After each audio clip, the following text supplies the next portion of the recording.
She thought she'd found love, until he abandoned her at a frozen train station with nothing but broken promises and an empty purse.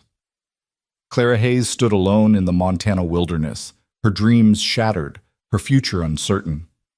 But when a rugged cowboy offered her something impossible, a home, a job, and a chance to start over, she had no idea she was stepping into a story of danger, redemption, and a love worth fighting for. Stay until the end and comment your city so I can see how far this story travels. The whistle of the 3:15 train to Billings cut through the frigid November air like a knife through silk, sharp and final. Clara Hayes stood on the wooden platform of Willow Creek Station, watching the metal beast disappear into the gray Montana horizon, taking with it the last remnants of her foolish, naive heart. Her hands trembled, not from the cold that bit through her thin traveling coat, but from the rage and humiliation burning in her chest like hot coals. 20 minutes ago, she'd been engaged. 20 minutes ago, she'd had a future. 20 minutes ago, Richard Pemberton had kissed her forehead with those lying lips and promised he'd return with their tickets. He hadn't returned with tickets. He'd returned with excuses. My family won't accept you, Clara. You must understand. Mother has made arrangements with the Haverford girl. It's been decided since we were children. His voice had been steady, practiced, as if he'd rehearsed the words during the entire journey from Boston. I thought I could defy them, but I can't. I won't.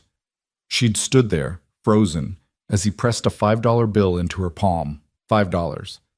As if that could somehow compensate for the 6 months of promises, the letters written in passionate ink, the plans they'd made for a life together in the West. $5 for her virtue, her trust, her future. There's a boarding house 2 streets over, he'd said, already backing toward the train. Mrs. Wellesley's. It's respectable. You can send word to your aunt in Philadelphia. I'm sure she'll... But Clara had no aunt in Philadelphia. She had no family anywhere, a fact Richard knew perfectly well. She'd been raised in the Boston home for foundling girls, worked as a seamstress in Mrs. Crawford's shop, and met Richard when he'd come in to order shirts. He'd seemed different from other wealthy men, kinder, more genuine. She'd been so catastrophically wrong. Now the train was gone, Richard was gone, and Clara was alone on a platform in a town she'd never heard of until this morning. The $5 bill felt heavy in her gloved hand, weighted with all her shattered dreams. $5 might buy her a week in a boarding house, perhaps 2 if she ate sparingly. And then what? She had no references that would matter in Montana. No skills beyond needlework, and winter was coming to the high plains like an executioner's blade. The platform had emptied quickly after the train departed. The handful of other passengers had been met by family or friends, swept away into wagons and carriages, leaving Clara alone with her small trunk and her devastating new reality. The station master had gone back inside his office, the little pot-bellied stove inside glowing warm and inviting through the frosted window. She should go to that boarding house, she thought distantly. She should move, plan, do something. But her legs felt like lead, and the shame was so thick in her throat she could barely breathe. How could she have been so stupid? How could she have trusted him so completely? Miss? You all right there? The voice startled her so badly she nearly dropped her reticule. She spun around to find a woman watching her with concerned brown eyes, a shopping basket over one arm. She was perhaps 40, with graying hair tucked under a sensible hat and a face that spoke of hard work and harder winters. I'm fine, Clara managed, though her voice cracked on the words. Just waiting. The woman's eyes swept over Clara's situation with the quick assessment of someone who'd seen trouble before. The lone trunk, the too-thin coat, the absence of anyone coming to collect her. Waiting for who, honey? Clara's careful composure, held together with pure stubborn will for the past 20 minutes, finally shattered. No one, she whispered. I'm waiting for no one. The tears came then, hot and humiliating, streaming down her frozen cheeks. She tried to turn away to hide her shame, but the woman made a soft sound of sympathy and wrapped a surprisingly strong arm around her shoulders. There now, the woman murmured. Whatever happened, standing here freezing won't fix it. Come on inside the station where it's warm. I'm Martha Hensley, and you look like you need a friend. Mrs. Hensley, for that's who she was, the housekeeper at the Circle W ranch, guided Clara into the station master's office with the gentle firmness of a mother hen. The station master, a grizzled man named Benson, took one look at Clara's tear-stained face and diplomatically found urgent business to attend to in the back room. "Sit," Mrs. Hensley commanded, pushing Clara into a chair near the stove. The warmth felt like absolution. "Now, I'm not going to pry, but I am going to say this. You're not the first girl to get her heart broken in this town, and you won't be the last. The question is, what are you going to do about it?" "I don't know," Clara admitted, pulling off her gloves with shaking fingers. "I have $5, no references that matter out here, and nowhere to go. I thought we were supposed to start a new life together. A ranch," he said. "A home." Mrs. Hensley's expression hardened. "He left you." It wasn't a question. Clara nodded miserably. "With $5. Another nod. Mrs. Hensley said something under her breath that Clara suspected was decidedly unladylike, then sighed. "Well, crying won't fill your belly or put a roof over your head. Can you cook?" Clara blinked at the abrupt shift. "Yes, I learned at the Foundling home. Basic cooking, nothing fancy." "Can you clean, mend, follow instructions?" "Yes, all of that." Hensley studied her for a long moment, then seemed to come to a decision. "The Circle W is always looking for help, especially with winter coming. The boss is a good man, fair, decent, doesn't tolerate nonsense. Pays not much, but you'd have a warm place to sleep and 3 meals a day. If you prove yourself useful, it could turn into something permanent." Hope, dangerous and fragile, flickered in Clara's chest. "You're offering me a job?" "I'm offering you a chance," Mrs. Hensley corrected. "What you make of it is up to you, but I should warn you, it's ranch work. Early mornings, hard days, and no room for delicate sensibilities. You'd be helping me in the house, cooking for the hands, general work. If that sounds like something you can handle, I'll speak to Mr. Warren when he comes to collect me." "Mr. Warren?" "Caleb Warren. He owns the Circle W, inherited it from his father 5 years back." "Good man," Mrs. Hensley repeated, as if that was the highest praise she could bestow. "Lost his wife in childbirth 3 years ago, along with the baby. Hasn't been quite the same since, but he treats his people right. That's worth more than gold out here." Clara's mind raced. This was madness, going to work for a stranger on a ranch she'd never seen, in a place she didn't know. But what were her alternatives? The boarding house and slow starvation? An attempted return to Boston and the certain shame of crawling back to Mrs. Crawford's shop, if she'd even take her back?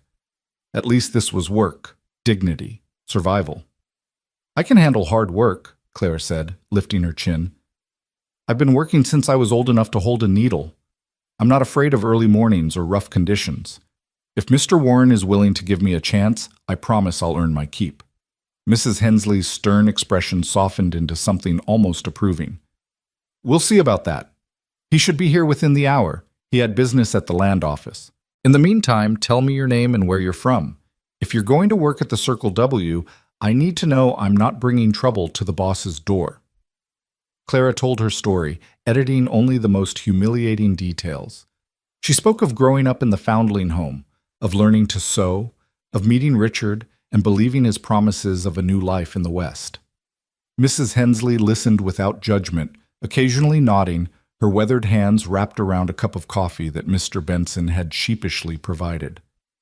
"So he was never planning to marry you," Mrs. Hensley said when Clara finished. It wasn't a question, but Clara answered anyway. "He said he was. He gave me a ring." She pulled the small gold band from her pocket. She'd removed it on the platform, unable to bear the weight of it anymore. "It's real gold. He said it was his grandmother's." Mrs. Hensley examined the ring with a practiced eye. "That'll fetch you maybe $15 in town. More if you're patient. Might consider selling it.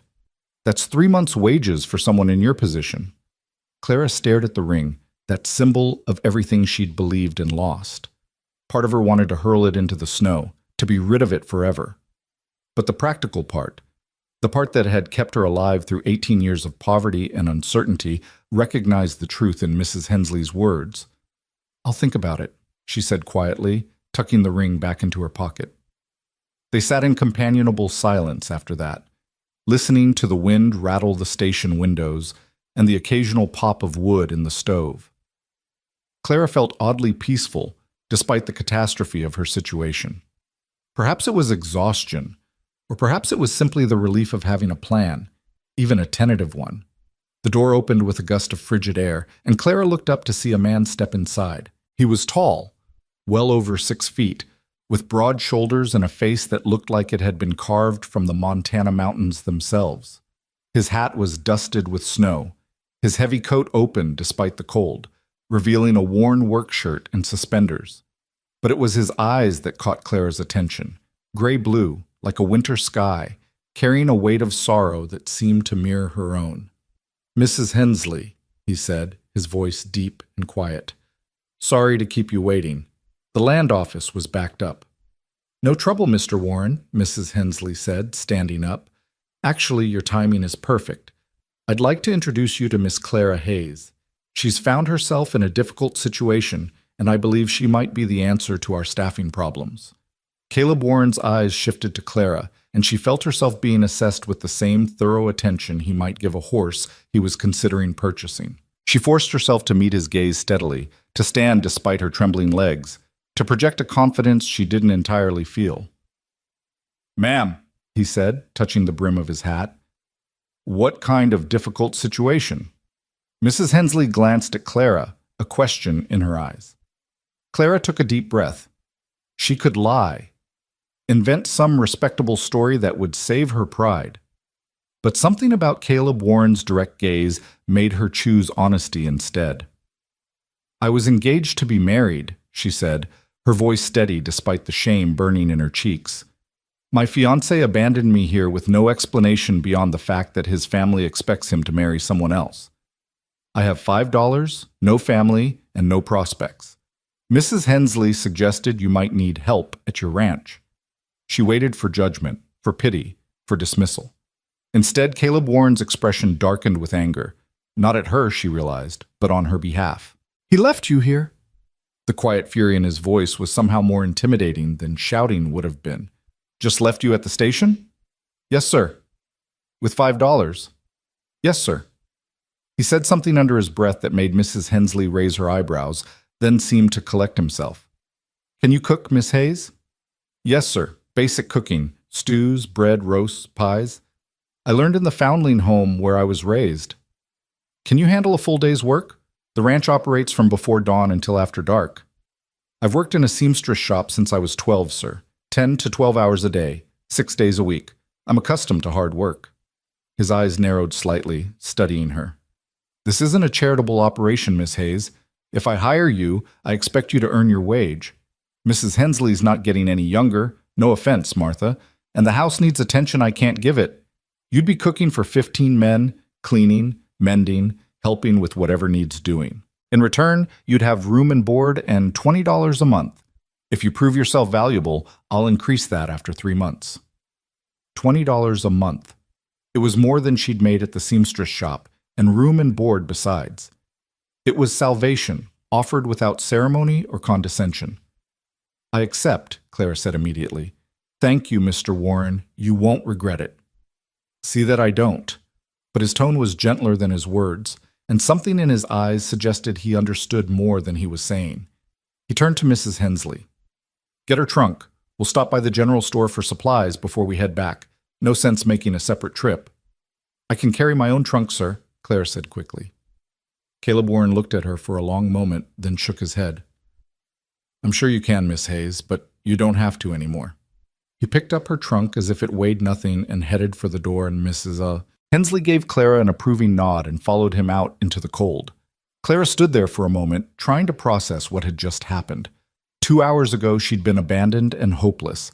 Now she had a job, a home, and a strange, solemn rancher who'd gotten angry on her behalf without her even asking. "Miss Hayes," Caleb Warren's voice called from outside. "You coming?" She grabbed her reticule and hurried out into the snow. The ranch wagon was waiting, pulled by 2 sturdy horses who steamed in the cold. Mrs. Hensley was already seated on the bench, and Caleb was securing Clara's trunk in the back. "Up you go," he said, offering his hand to help her onto the bench. His grip was strong and warm even through her gloves. Clara settled herself next to Mrs. Hensley, tucking her skirts around her legs as Caleb climbed up on the other side. He took the reins with easy competence and urged the horses forward. They rolled down Willow Creek's main street, a modest collection of buildings that spoke of frontier practicality rather than aesthetic ambition, toward the general store. The Circle W is about 45 minutes northeast of town, Mrs. Hensley explained as they rode. 10,000 acres of grazing land with the Yellowstone River cutting through the southern portion. Mr. Warren runs about 500 head of cattle with plans to expand in the spring. The main house is stone and timber, built to last by Mr. Warren's father. There's a bunkhouse for the hands, a barn, stables, and various outbuildings. It's isolated, but it's home. Clara listened, trying to imagine this new life. The city girl in her quailed at the thought of isolation, but another part, the part that had survived 18 years of poverty and hard work, felt a strange stirring of anticipation.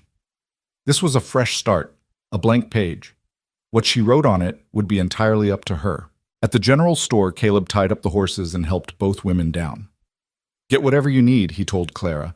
"Basic supplies. You'll need warmer clothes than what you're wearing. A proper coat, boots, gloves. Can't have you freezing before you've made your first meal." "I can't afford," Clara began, but he cut her off. "It's an advance on your wages," he said shortly. "Consider it an investment. Can't work if you're sick with cold." Inside the store, Clara found herself overwhelmed by the variety of goods available. Mrs. Hensley proved to be an invaluable guide, selecting items with the practiced efficiency of someone who knew exactly what was needed. A heavy wool coat lined with flannel, leather boots with thick soles, 2 changes of practical work dresses, extra stockings, petticoats, a nightgown, gloves, a scarf, a warm hat.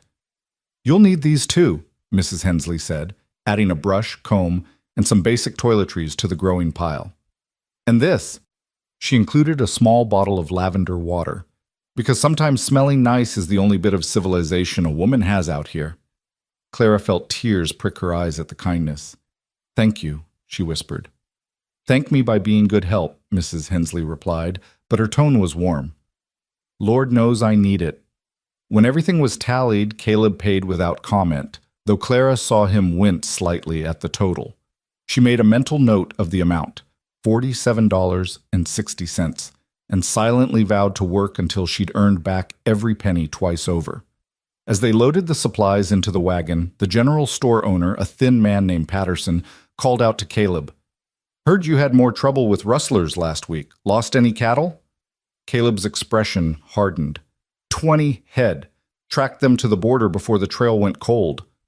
"That's the 3rd raid this season," Patterson said, shaking his head. "Sheriff doing anything about it?" "Sheriff's doing what he can with a territory this size," Caleb replied evenly. "We'll handle it." Clara felt a chill that had nothing to do with the weather. Rustlers, violence.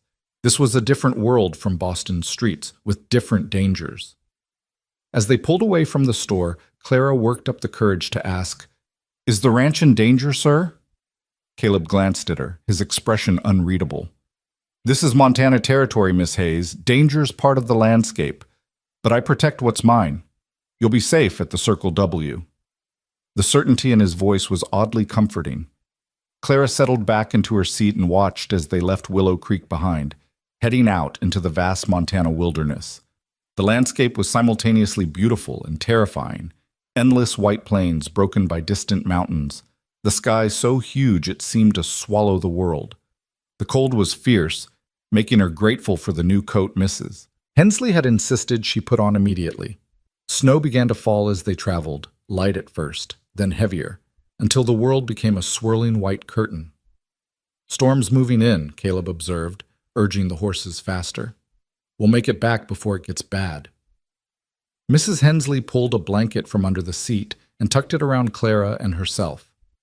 "Welcome to Montana," she said dryly, "where the weather changes faster than a man's promises." Despite everything, Clara laughed.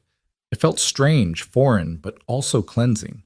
Mrs. Hensley grinned, and even Caleb's stern expression softened slightly. They rode in silence after that, the only sounds the creak of the wagon, the jingle of the horses' harnesses, and the whisper of falling snow. Clara found herself studying Caleb Warren from the corner of her eye. He was handsome in a rough, weathered way, though his face carried lines of sorrow that aged him beyond what she guessed were his 30-some years. There was something solid about him, something deeply reliable that called to a part of her that had been searching for safety her entire life. "There," Mrs. Hensley said suddenly, pointing ahead. "The Circle W." Through the falling snow, Clara could make out buildings. A large stone and timber house, a massive barn, several outbuildings, and what looked like a bunkhouse. Smoke rose from multiple chimneys, welcoming and warm. Fences stretched out in various directions, and even through the snow she could see cattle in the near pastures. It was beautiful, more than beautiful. It looked like a home. Caleb pulled the wagon up to the main house and set the brake. "Mrs. Hensley, show Miss Hayes to the spare room upstairs. I'll bring up her trunk and the supplies. Dinner's at 6. That'll give you ladies time to get settled." He climbed down and reached up to help first Mrs. Hensley, then Clara. When Clara's feet touched the ground, her legs nearly buckled from the combination of cold and exhaustion. Caleb's hand steadied her, strong and sure. "Easy," he said quietly. "You've had a hard day." "I'm fine," Clara insisted, though she swayed slightly. "You're exhausted," he corrected, not unkindly.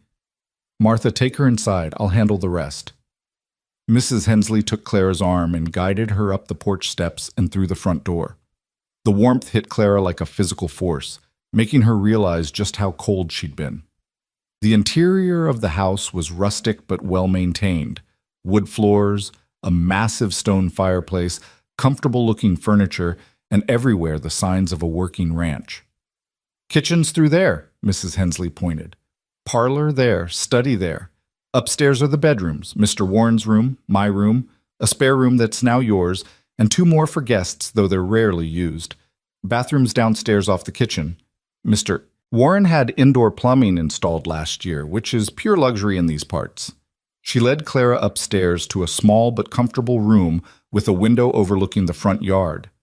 There was a bed with a patchwork quilt, a dresser, a washstand with a porcelain pitcher and bowl, and even a small bookshelf with a few well-worn volumes.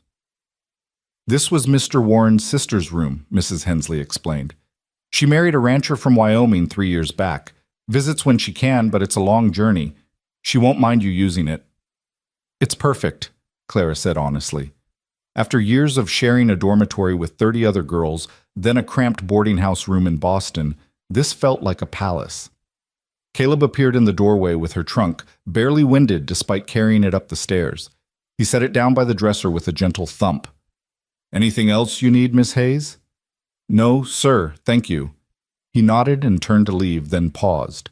"Miss Hayes, I want you to understand something. I hired you because I believe you'll be good help, not because I pity you. Your past isn't my concern, only your work. Prove yourself useful and you'll have a place here as long as you want it. Fair enough?" "Fair enough," Clara agreed, throat tight with emotion. "Good. Dinner at 6. He left, his boots heavy on the stairs. Mrs. Hensley gave Clara an approving look. "You'll do all right here, I think. Now wash up and change into something comfortable. I'll show you around the kitchen, and we'll start planning tomorrow's meals.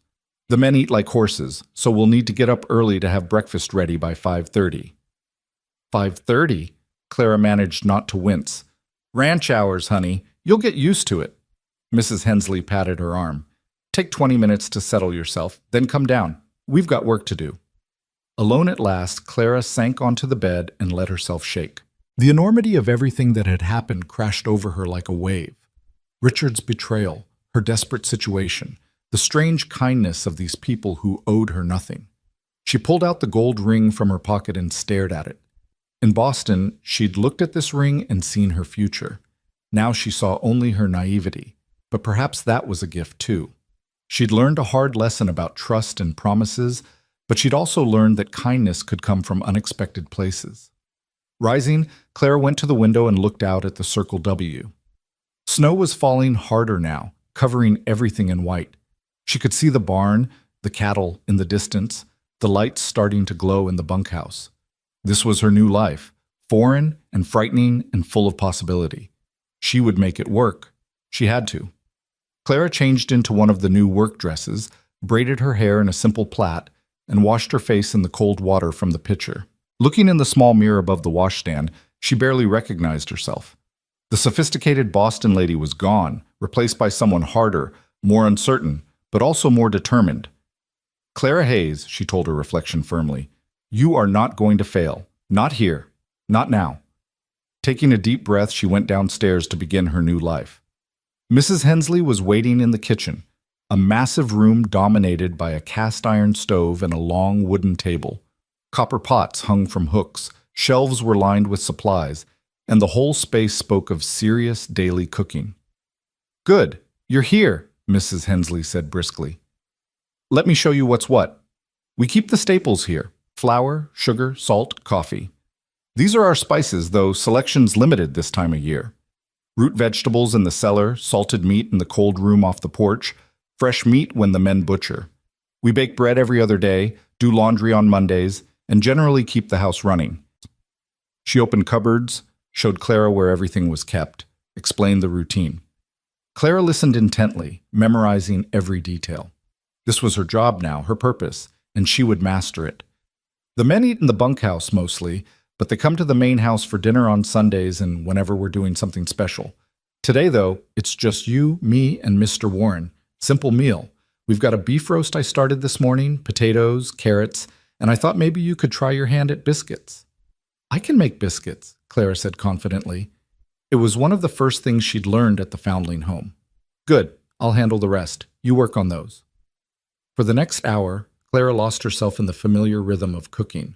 Her hands knew the measures without thinking: flour, butter, buttermilk, salt, just a touch of sugar. She kneaded the dough with more force than necessary, working out the tension and fear and confusion of the day. When she cut the biscuits and placed them on the baking sheet, they looked perfect. Mrs. Hensley inspected them with a critical eye. Good work. Into the oven with them. By 6 o'clock, the table was set and the food was ready. Caleb came in from outside, brushing snow from his coat and stomping his boots clean. He'd changed into a fresh shirt and had combed his hair, though it still carried a hint of wildness. Smells good, he said, taking his place at the head of the table. The meal was simple but satisfying. The beef was tender, the vegetables well cooked, and Clara's biscuits earned a grunt of approval from Caleb, which Mrs. Hensley later told her was high praise indeed. They ate in comfortable silence at first. Then Mrs. Hensley began asking Clara questions about Boston, about her life there. Clara answered carefully, sharing enough to be polite, but not so much as to seem self-pitying. Caleb listened more than he spoke, but Clara noticed he seemed to relax slightly as the meal progressed. Miss Hayes, he said as Mrs. Hensley brought out coffee and the dried apple pie she'd made that morning, I want to be clear about the rules of the house. You have your own room and your privacy will be respected. The hands know I don't tolerate any impropriety. You won't be bothered. If anyone does bother you, you tell me immediately. Understood? Yes, sir. You're free to use the parlor, the porch, wherever you like when you're not working. There's a library in my study. You're welcome to borrow books. We have church in town twice a month if you're inclined, and Mrs. Hensley goes to the women's auxiliary meetings. You'd be welcome at those too. Thank you, sir. He studied her for a moment, then seemed satisfied. One more thing. Out here, formality gets tedious. Call me Caleb or Warren if you prefer. I'll call you Clara if that's acceptable. It is Caleb. His name felt strange on her tongue, intimate despite the context. Something flickered in his eyes, surprise perhaps, or approval. Good. Now, if you'll excuse me, I have ledgers to review. Thank you for dinner, ladies. Those biscuits were some of the best I've had, Clara. He left before she could respond, taking his coffee with him. Clara stared after him, confused by the warmth his simple compliment had sparked in her chest. Don't mind him, Mrs. Hensley said, beginning to clear the dishes. He's not used to company, especially female company.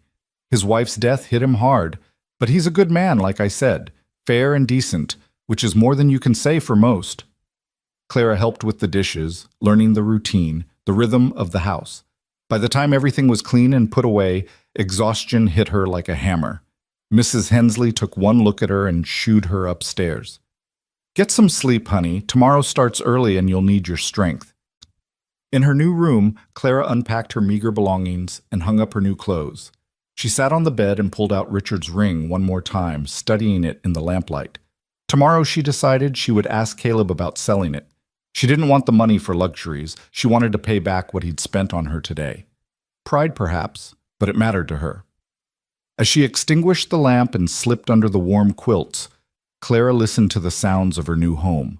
Wind against the windows, the distant lowing of cattle, the creak of floorboards as Caleb moved around downstairs. These were different sounds than Boston's constant noise, but they weren't frightening. They were real, solid, honest. She'd been abandoned at a frozen train station with nothing but broken promises. But somehow, impossibly, she'd landed here, in a warm bed, in a real home, with work to do, and people who treated her with dignity. As sleep claimed her, Clara's last thought was that perhaps, just perhaps, Richard Pemberton had actually done her a favor. She'd wanted a new life in the West. She'd just found it, though not at all in the way she'd expected. And tomorrow she would start proving that she deserved it. The rooster's crow pierced Clara's dreamless sleep like a bugle call to battle. For one disoriented moment, she didn't know where she was. The bed was too soft, the air too cold, the darkness too complete. Then memory flooded back. Montana, the Circle W. Her new life as a ranch hand's helper rather than a rancher's wife. She fumbled for matches on the bedside table and lit the lamp with shaking fingers. The small clock Mrs. Hensley had left for her showed 4:30 in the morning. Outside her window, the world was still black as pitch, though she could hear sounds from the barn, men's voices, the clang of metal, horses whinnying their protests at being disturbed so early. Clara dressed quickly in one of her new work dresses, braided her hair, and splashed icy water on her face from the pitcher. The cold shocked her fully awake, which was probably the point. Wrapping a shawl around her shoulders, she made her way downstairs, following the glow of lamplight to the kitchen. Mrs. Hensley was already there, moving around the kitchen with the efficient precision of long practice. She'd started a fire in the massive stove, and the room was beginning to warm. Coffee was already perking in a huge pot on the stovetop, filling the air with its rich aroma. "Morning," Mrs. Hensley said without turning around. "Sleep well?" "Yes, thank you." Clara rolled up her sleeves. "What do you need me to do?" "Get the bacon started. There's a slab in the cold room. We'll need about 3 pounds for the men, plus whatever we want for ourselves and Mr. Warren. I'll start the pancake batter. Check that the coffee doesn't boil over while you're at it." Clara found her way to the cold room, a small shed off the back porch where meat and other perishables were kept. The frigid air made her gasp, but she located the bacon quickly and hurried back inside.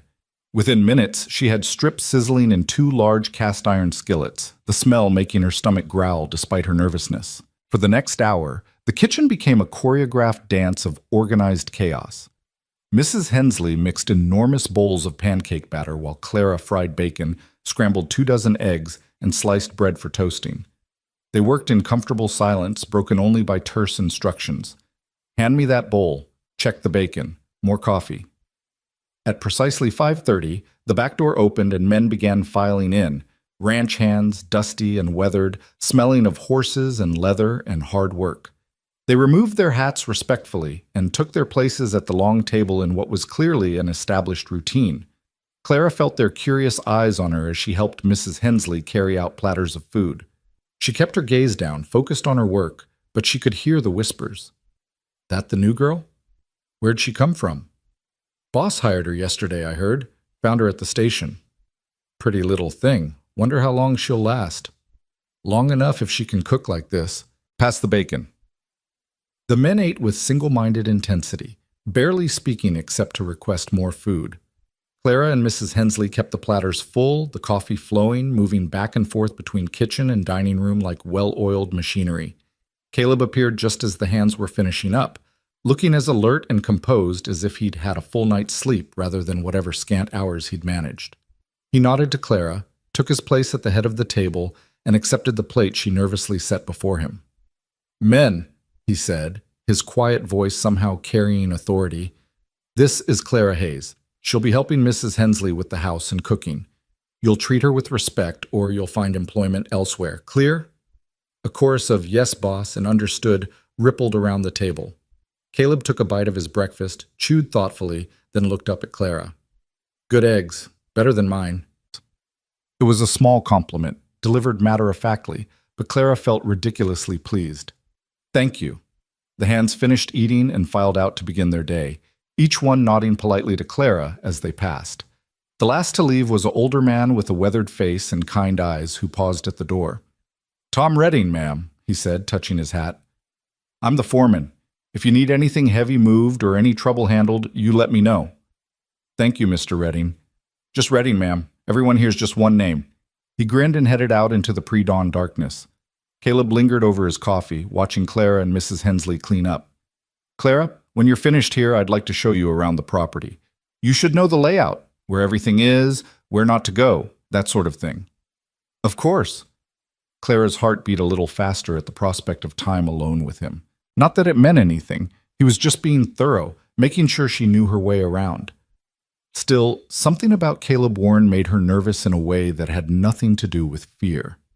An hour later, bundled in her new coat and boots, Clara followed Caleb out into the cold morning. The sun was just beginning to paint the eastern horizon with streaks of gold and pink, illuminating the vast landscape in shades of white and blue. Snow had fallen heavily during the night, covering everything in pristine drifts. The main house, you know, Caleb said, gesturing back at the stone and timber structure behind them. Barn's there. That's where we keep the horses we use daily, plus storage for tack, tools, feed. The stable's separate. They're behind it. That's for breeding stock and the horses we're training. Smokehouse is that small building. Root cellar's got an entrance in the house, but there's an outside entrance too in case the house entrance is blocked. He walked as he talked, his long strides eating up ground. Clara had to hurry to keep up. He seemed to notice and slowed his pace slightly, though whether out of consideration or impatience, she couldn't tell. Bunkhouse is there, he continued, pointing to a long, low building with smoke rising from its chimney. That's where the hands sleep and take their meals most days. You won't need to go there.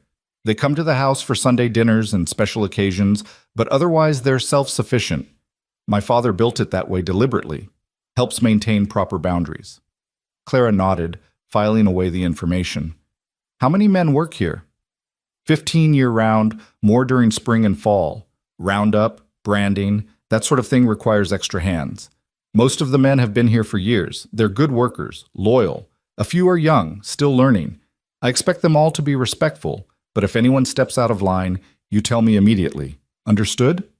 Yes. They walked the perimeter of the main compound, Caleb pointing out various buildings and features. The blacksmith's forge, the equipment shed, the chicken coop where Clara would be gathering eggs daily, the well house. Everything was well maintained, organized, efficient, a reflection of Caleb himself, she realized. Beyond the immediate compound, we've got 10,000 acres, Caleb said as they paused on a slight rise that overlooked the property. Grazing land mostly, with good water from the Yellowstone cutting through the southern section. We run cattle, Herefords primarily, some crossbreeds, good beef stock. In a few years, if the market holds and we can expand the herd, this ranch will be one of the most profitable in the territory. There was pride in his voice, carefully controlled but unmistakable. Clara studied his profile as he looked out over his land, the strong jaw, the lines around his eyes from squinting into sun and wind, the way his shoulders squared as if bearing invisible weight. Your father built this, she said softly. He did. Came out here in '58. Bought the land for next to nothing. Spent 20 years building it into something worthwhile. When he died 5 years ago, I inherited not just the land, but the responsibility to everyone who depends on it. The men, their families, the people in town who rely on our business. It's not just a ranch. It's an obligation. Clara heard something in his voice. Duty, yes, but also a hint of burden. Do you ever resent it? He looked at her sharply, as if surprised by the question. No, this land is in my blood. I just wish... He trailed off, his expression closing. Wish what? For a long moment she thought he wouldn't answer. Then quietly, I wish my father had lived to see what it's become. I wish my wife had lived to share it with me. I wish a lot of things, but wishing doesn't change anything. Work does. Persistence does. Getting up every morning and doing what needs to be done, that's what matters. It was the most personal thing he'd said to her, and Clara felt honored by the trust it implied.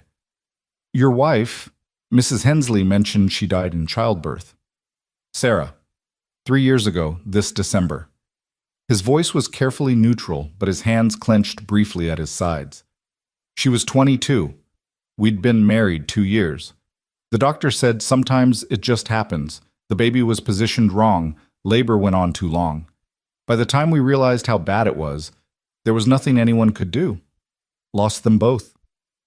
I'm so sorry. It was a long time ago. But the way he said it suggested it might as well have been yesterday. They stood in silence, watching the sun climb higher, painting the snow-covered land in shades of rose and gold. Clara felt the cold seeping through her boots, but didn't want to break the moment. There was something peaceful about standing here with Caleb, sharing his view of the world he'd built and maintained against all odds. Your fiancé, Caleb said abruptly. What was his name? Richard Pemberton. Did you love him? The question was direct, almost harsh. Clara considered lying, offering the expected answer, but something about this place, this man, demanded honesty. I thought I did. Now I think I loved the idea of him, the security he represented, the promise of a home, a family, belonging somewhere. I spent 18 years in a foundling home, never knowing where I came from or if anyone had ever wanted me. Richard offered me an identity, a place in the world. That was intoxicating. Caleb nodded slowly. I understand that. Wanting to belong. Do you? He looked at her then, really looked at her, and Clara saw depths of loneliness in his eyes that mirrored her own. I belonged to this land my whole life, but after Sarah died, I realized you can belong to a place without belonging to anyone. That's a different kind of loneliness. Before Clara could respond, the moment was broken by shouting from the direction of the barn. Caleb's head snapped around, his body tensing with instant alertness. Stay here, he ordered, already moving toward the commotion. But Clara followed anyway, her shorter legs struggling through the snow. By the time she reached the barn, Caleb was already inside with several of his men clustered around something on the ground. As she got closer, she could see a young ranch hand, barely more than a boy, lying in the straw, his face pale, one leg bent at an unnatural angle. Horse spooked and kicked him, Redding was explaining. Caught him right in the shin. Pretty sure it's broken. Caleb was already kneeling beside the boy, his hands gentle but firm as he examined the injury. Jamie, can you hear me? Hurts like hell, boss, the boy gasped. I know. We need to splint it before we move you. Redding, get me 2 boards and some rope. Someone ride to town for Doc Anderson. Tell him it's urgent. The men scrambled to follow orders. Clara pushed her way through the circle and knelt on the other side of the injured boy. I can help. Caleb's eyes met hers. You've done this before? I worked with the nurse at the foundling home sometimes. I know how to set a splint, clean wounds, basic care. He studied her for a brief moment, then nodded. All right. Talk to him while I work. Keep him calm. While Caleb and Redding fashioned a splint for Jamie's broken leg, Clara held the boy's hand and kept up a steady stream of soothing words. She asked him about his family, his home, how long he'd worked at the Circle W, anything to keep his mind off the pain. When Caleb had to manipulate the leg to set the splint properly, Jamie screamed, his hand crushing Clara's, but she held on and kept talking. By the time they'd carried Jamie into the house and settled him on the sofa in the parlor, Clara's dress was covered in blood and straw. Her hands were shaking, and her voice was hoarse. Mrs. Hensley appeared with blankets and hot water, and together they made Jamie as comfortable as possible while they waited for the doctor. You did good, Caleb said quietly, catching Clara in the hallway. Most women would have fainted or run. I'm not most women, Clara replied, then flushed at how that sounded. I mean, I've seen worse at the foundling home. Children with fevers, injuries from factory work, all sorts of things. You learn to be useful or you're useless. Something like respect flickered across Caleb's face. Still, thank you. Doc Anderson arrived 3 hours later, a grizzled man who smelled of whiskey and tobacco, but whose hands were steady and competent. He examined Jamie's leg, pronounced Caleb's field splinting adequate, and dosed the boy with laudanum before setting the break properly. Clara assisted, handing him instruments and holding Jamie still when necessary. The doctor raised an eyebrow at her competence, but said nothing. He'll need to stay off that leg for at least 6 weeks, Doc Anderson said as he washed his hands in the kitchen basin. Maybe longer. Boy's young. He'll heal, but he won't be much use to you this winter, Warren. He'll have a place here as long as he needs, Caleb said firmly. We take care of our own. The doctor left, and Clara helped Mrs. Hensley prepare a light lunch, while Caleb arranged for Jamie to be moved to one of the spare bedrooms upstairs. The boy was drowsy from the laudanum, barely conscious as two of the hands carried him up, but he managed to whisper a thank you to Clara as they passed. That evening, after another massive meal for the hands and hours of cleaning up, Clara finally collapsed in her room. Every muscle ached, her hands were raw from scrubbing, and she was so tired she could barely think. But there was something deeply satisfying about the exhaustion. It was honest work, productive work, work that mattered. A soft knock on her door made her look up. Come in. Caleb entered, looking uncomfortable in the intimate setting of her bedroom. He stayed in the doorway, carefully proper. I wanted to thank you again for today. Jamie's leg could have been much worse if you hadn't helped keep him calm. It was nothing. It wasn't nothing. His voice was firm. You've been here one day and you've already proven yourself invaluable. I want you to know that I see that, and I appreciate it. Clara felt warmth spread through her chest that had nothing to do with the fire downstairs. Thank you, Caleb. That means a lot. He nodded and turned to leave, then paused. Clara, that ring you mentioned yesterday, the one your fiancé gave you, are you planning to keep it? No, I'd like to sell it actually. I want to pay you back for the clothes and supplies. That's not necessary. It's necessary to me, Clara interrupted gently. I don't want charity.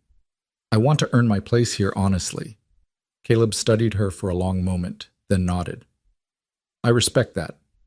There's a jeweler in town, Morris Goldstein. Fair man, won't cheat you. I'll take you to him next week when I go in for supplies. Thank you. After he left, Clara pulled out the ring and looked at it one last time. She felt nothing. No regret, no sadness, just a mild curiosity that she'd ever attached so much meaning to such a small piece of metal. Tomorrow she would put it away and forget about it until they went to town. Tonight, she would sleep the sleep of the exhausted and useful. The days that followed established a rhythm that Clara found herself settling into with surprising ease. Wake before dawn, help Mrs. Hensley prepare breakfast for the hands, clean up, prepare midday meal, clean up, prepare evening meal, clean up. In between, there were eggs to gather, bread to bake, clothes to mend, floors to sweep, and 100 other tasks that kept her hands busy and her mind occupied.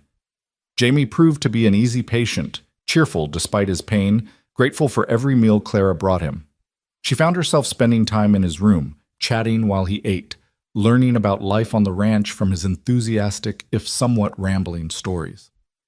Been here since I was 14, he told her one afternoon as she changed the bandages on his leg. My pa died, left Ma with 5 kids and no money. Mr. Warren heard about it somehow, came to our place and offered me work. Said he'd pay me full wages, give Ma a monthly allowance until the younger ones were old enough to work. Saved our family, he did. He seems like a good man, Clara observed carefully. Best I've ever known, Jamie said fervently. Tough, but fair. Works harder than any of us. And after Miss Sarah died, he trailed off, suddenly looking uncomfortable. What about after she died? Well, he just sort of closed up, if you know what I mean. Used to smile more, laugh sometimes. Miss Sarah was like sunshine, always singing, always happy.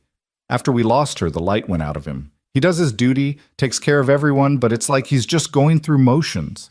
Clara thought about this as she finished with the bandages. She'd seen glimpses of the man Jamie described, flashes of dry humor, moments of unexpected kindness, the way his eyes softened when he looked at his land. But there was a wall around Caleb Warren, built of grief and duty and loneliness. She understood walls. She'd built plenty of her own. On Friday afternoon, Caleb kept his promise and took Clara to town to sell the ring. The ride was quiet, but not uncomfortable. Clara found herself studying the landscape, noting landmarks, beginning to feel a strange sense of ownership over this vast, empty territory. Morris Goldstein's shop was a small, neat establishment on Willow Creek's main street. The proprietor was a thin man with wire-rimmed spectacles and gentle eyes who examined the ring under a jeweler's loupe with practiced precision. It's real gold, he confirmed. About 1/2 carat diamond. Decent quality. I can give you $35 for it. Clara's heart sank. She'd hoped for more, enough to cover all her expenses, plus a little extra. $35 would barely cover half of what Caleb had spent on her supplies. She'll take 40, Caleb said from where he leaned against the counter. Goldstein looked up, startled. Mr. Warren, with all respect, the piece is worth 35 at most. And with all respect, Morris, I've sold you enough jewelry over the years to know you'll turn this around for 60 at least. 40's fair. The jeweler sighed, but nodded. 40 it is. He counted out the bills and handed them to Clara. Always a pleasure doing business with you, Mr. Warren. Outside, Clara turned to Caleb. You didn't have to do that. Yes, I did. Goldstein's honest, but he's also a businessman. Would have paid you less because you're a woman who needed the money quickly. That's not fair. Clara looked down at the $40 in her hand, more money than she'd ever held at one time in her life. I want to pay you back for the supplies now. Clara, please, I need to do this. He studied her face, then nodded slowly. $20 then. That'll cover most of it. She handed him 20 of the bills, feeling simultaneously lighter and more grounded. The remaining 20 she tucked carefully into her reticule. It was a cushion, security, proof that she was building something here. They made their way to the general store for supplies, and Clara found herself relaxing into easy conversation with Caleb as they selected items. He asked her opinion on which coffee blend to buy, whether they needed more sugar, what vegetables she thought they should stock for winter. Small things, domestic things.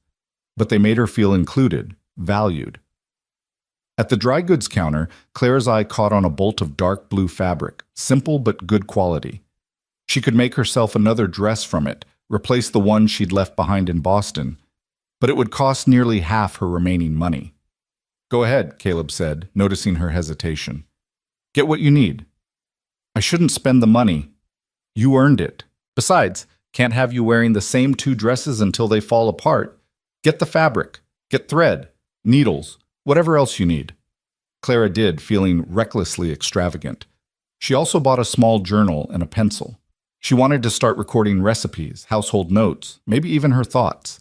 The girl who'd arrived at Willow Creek Station 6 days ago seemed like a different person, someone from a half-remembered dream.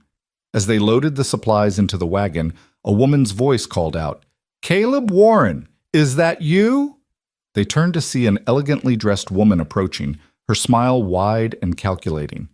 She was perhaps 30, beautiful in a hard sort of way, with blonde hair and sharp blue eyes that assessed Clara with instant dislike. "Victoria?" Caleb said, his voice cooling noticeably.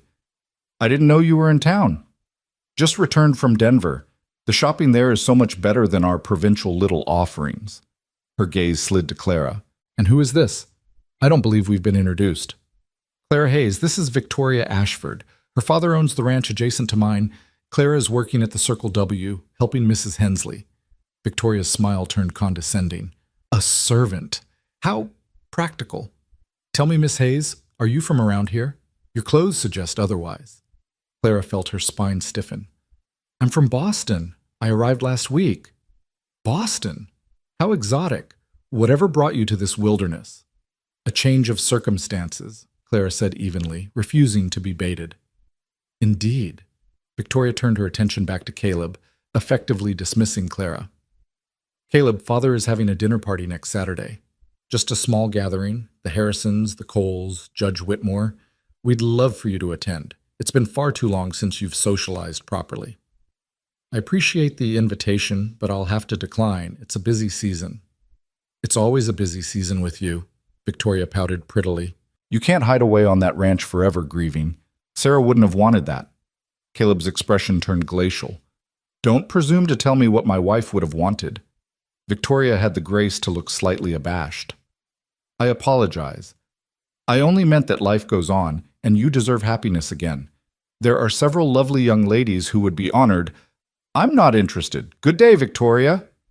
Caleb took Clara's arm and steered her toward the wagon with barely controlled anger. They rode in tense silence for several minutes before Caleb finally spoke. "I apologize for that. Victoria means well, but she doesn't know when to leave things alone." "She seemed very concerned about your happiness," Clara ventured carefully. Caleb snorted. Victoria's concerned about securing a profitable alliance between our properties. Her father's ranch is failing, and she thinks marrying me would solve all their problems. I've made it clear I'm not interested, but she persists. I see. Clara kept her voice neutral, though something uncomfortable twisted in her stomach at the thought of Caleb married to someone like Victoria. You handled her well, Caleb said after another pause. Standing up for yourself without being rude, that takes skill. I learned early that the only person who'd defend me was me. The foundling home taught me that much. Tell me about it, Caleb said suddenly. The foundling home. What was it like? Clara was surprised by the question, by his apparent genuine interest. It was institutional, clean, well-run, but cold.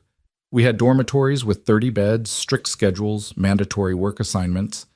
The matrons weren't cruel, but they weren't warm either. We were fed, clothed, educated in basic reading and arithmetic, and trained for employment.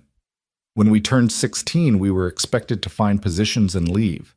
Most of the girls went into domestic service or factory work. I was lucky. I had a talent for needlework, and Mrs. Crawford hired me. No family at all? None that I know of. I was left at the home as an infant, wrapped in a gray blanket with no note, no explanation. They named me Clara because it means clear. I suppose they hoped my future would be. The surname Hayes came from the woman who found me on the doorstep. Caleb was quiet for a long moment. That must have been hard, never knowing where you came from. Sometimes, Clara admitted. Mostly I just accepted it. You can't miss what you never had. But I envied the other girls who had stories, even sad ones. At least they knew they'd been wanted once, even if circumstances changed. I never had even that much certainty. You were wanted, Caleb said firmly. Maybe not by your birth parents, but Mrs. Crawford wanted you. Mrs. Hensley wants you. I want you here. You're building your own story now, Clara. The past doesn't have to define it. Something warm and fragile bloomed in Clara's chest. Thank you for saying that. I mean it. They drove on through the winter landscape, and Clara felt something shift between them. A tentative connection, the beginning of friendship, perhaps. Or maybe something more dangerous, something she had no right to want but couldn't quite suppress. That night, as she sat in her room writing in her new journal by lamplight, Clara found herself writing not about the past, but about the future. About the ranch, the rhythm of work, the satisfaction of tired muscles, and accomplished tasks. About Mrs. Hensley's gruff kindness and Jamie's cheerful resilience. About the vast Montana sky and the way the snow sparkled under moonlight. And about Caleb Warren, the complicated, grieving, fiercely protective man who'd given her a chance when she had nothing. She didn't write about the way her heart beat faster when he entered a room, or how his rare smiles made her feel like she'd accomplished something extraordinary. Those feelings were too new, too fragile, too dangerous to examine too closely. Instead, she wrote, I think I might be building a home here. Not the one I imagined, but maybe the one I needed all along. Downstairs, the house settled into nighttime quiet, and somewhere in the distance, a coyote howled at the moon. Clara closed her journal, extinguished her lamp, and settled under her quilts with a sense of peace she hadn't felt in years. She was exactly where she needed to be, doing exactly what she was meant to do. And if her last waking thought was of gray-blue eyes and a voice that rumbled like distant thunder, well, that was her secret to keep. Winter settled over the Circle W like a heavy blanket, bringing with it the kind of cold that made Clara's bones ache and her breath freeze in the air. November bled into December, and with each passing week, Clara found herself more deeply woven into the fabric of ranch life. The early mornings no longer felt brutal, the endless cooking and cleaning became routine, and the vast Montana landscape that had once terrified her now felt almost like home. Jamie's leg was healing well, and he'd graduated from bed rest to hobbling around on crutches, insisting on making himself useful despite Mrs. Hensley's protests. Clara often found him in the kitchen, peeling potatoes one-handed or entertaining them with stories about the ranch hands and their various escapades. The boy had become something like a younger brother to her, filling a space in her heart she hadn't known was empty. Caleb remained a mystery wrapped in quiet strength and carefully controlled emotion. They'd fallen into an easy pattern of conversation over meals, discussing ranch business, the weather, occasionally sharing stories from their pasts. Clara learned that he'd been raised on this land, that his mother had died when he was 12, that his father had been a hard man, but a fair one. Caleb spoke rarely of Sarah, but when he did, his voice carried a tenderness that made Clara's chest ache with something she refused to name as jealousy. She was simply grateful to be here, she told herself firmly. Grateful for the work, the home, the security. Anything else was foolishness, the kind of romantic delusion that had already ruined her life once. She would not make that mistake again. But then Caleb would smile at something she said, or his hand would brush hers as he reached for the coffee pot, and her traitorous heart would stutter in her chest like a startled bird. The telegram arrived on a Tuesday morning, delivered by a rider from town who'd fought through a light snowstorm to reach the ranch. Clara was in the kitchen preparing lunch when she heard the commotion at the front door. Through the window, she watched Caleb tear open the envelope, his expression darkening as he read. When he came into the kitchen, his face was drawn with worry. "My mother's taken ill, pneumonia. My sister says it's serious." He ran a hand through his hair, a gesture Clara had learned meant he was deeply troubled. "I need to go to Tennessee. I don't know how long I'll be gone. Could be a week, could be a month." "Of course you must go," Mrs. Hensley said immediately. "Your mother needs you." "But the ranch will be fine," the housekeeper said firmly. "Redding's been foreman for 15 years. He knows what needs doing. Claire and I can handle the house, and the men know their jobs. Your mother won't recover if you're here worrying instead of there helping." Caleb looked at Clara, something unreadable in his eyes. "You'll be all right?" The question felt weighted with more than surface concern. "I'll be fine. We all will. Go take care of your mother." He nodded slowly, then began issuing rapid instructions. Redding was summoned and given detailed orders about which cattle to move, what repairs to prioritize, how to handle any problems that might arise. Mrs. Hensley received instructions about household accounts and where various documents were kept. To Clara, he said simply, "Keep things running smoothly. If there's trouble, Redding will handle it. If there's anything you need, anything at all, send word to town and they'll get a telegram to me." Within 2 hours, he was packed and gone, riding hard for the train station with barely a backward glance. Clara stood on the porch and watched until he disappeared into the white landscape, feeling strangely bereft. The ranch suddenly seemed larger, emptier, colder without his steady presence. "He'll be back," Mrs. Hensley said quietly beside her. Caleb Warren always comes back to what's his. Clara wasn't sure if the housekeeper meant the ranch or something else entirely. The first week passed without incident. Clara threw herself into work with renewed intensity, as if constant motion could fill the absence Caleb had left behind.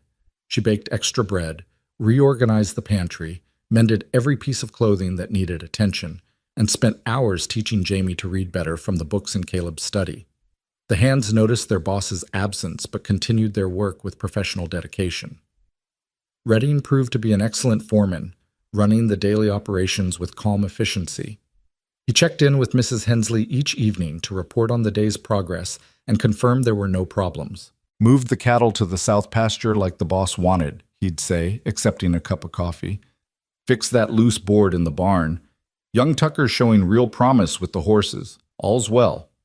Clara began to relax. Perhaps this wouldn't be so difficult after all. The telegram came on the 8th day. Caleb's mother had taken a turn for the worse. He needed to stay at least another 2 weeks, possibly longer. He trusted them to manage without him. The message was brief, impersonal, necessary. But Clara found herself reading it over and over, searching for something more personal between the lines. "He's worried about her," Mrs. Hensley observed, watching Clara fold the telegram carefully. "His mother's a good woman. Raised him right after his father got too focused on the ranch to notice he had a son who needed attention." "How long were they married? His parents?" 30 years before she passed. No, wait, I'm thinking of someone else. Caleb's mother is still alive, dear. That's who he's gone to see. His father's the one who died 5 years back." Mrs. Hensley shook her head. "My memory's not what it was. But yes, they were married a long time. Not always happily, but they stuck it out. That's what people did in those days." Clara thought about that as she went about her chores, sticking it out even when happiness faded. She'd grown up believing marriage should be based on love, on partnership, on mutual respect. But maybe that was naive. Maybe marriage was just another form of survival, two people bound together by necessity rather than affection. The thought depressed her more than it should have. On the 10th day, the temperature dropped so precipitously that water froze in the pipes, and the hands had to break ice on the water troughs 3 times a day. Clara wore 2 pairs of stockings under her dress and still felt cold down to her bones. The kitchen became the warmest room in the house, and she found herself lingering there even after the cleaning was done, just to feel the heat from the massive stove. Jamie had graduated to a cane and was helping more around the house, his youthful energy a welcome distraction. He'd taken to following Clara around like a devoted puppy, chattering constantly about everything and nothing. "Think the boss will be back for Christmas?" he asked one afternoon as he helped her fold laundry. "I don't know. His mother's very ill." "Sure would be sad spending Christmas without him. He always does a big dinner for everyone, gives each hand a bonus. Last year he even got us peppermint sticks from town." Jamie's face fell. "Of course, Miss Sarah used to help with the decorating and such. Made the whole house look like something from a picture book. After she died, Christmas got quieter. But it was still nice, you know?" Clara felt a pang of sympathy for this younger version of Caleb, trying to maintain traditions while grief hollowed him out from the inside. "We'll make sure Christmas is special this year," she promised, "even if Caleb can't be here." Jamie brightened immediately. "Really? You'd do that?" "Of course, everyone deserves a good Christmas." She regretted the promise almost immediately when she realized she had no idea how to create a good Christmas for 15 ranch hands and 2 household staff. The Foundling home had observed the holiday with a sparse church service and a slightly better meal than usual. Mrs. Crawford had given her employees an extra day off. Clara had no experience with the kind of celebration Jamie described, but she'd promised, and Clara Hayes kept her promises. She enlisted Mrs. Hensley's help, and together they began planning. There would be a special meal: roasted beef, potatoes, vegetables, pies, cakes, whatever they could manage with their limited supplies. They'd decorate the house with pine branches and berries from the woods. Clara would make small gifts for each hand, useful things like warm socks or mended shirts. "You've got a kind heart," Mrs. Hensley observed as they made lists. "That's going to serve you well out here, or hurt you badly. Haven't decided which yet." "Why would kindness hurt?" "Because this is a hard land, dear. It takes more than it gives. You care about people, you're going to lose them. To accidents, to illness, to the simple fact that nothing lasts forever out here." Caleb learned that lesson with Sarah. Nearly broke him. Clara thought about that conversation as she lay in bed that night, listening to the wind howl around the house. She understood what Mrs. Hensley meant. Caring made you vulnerable, gave fate something to take away. But the alternative was shutting yourself off from connection, living like Caleb did, performing duty without joy. That seemed worse than any pain loss might bring. She'd rather feel everything and risk heartbreak than feel nothing at all.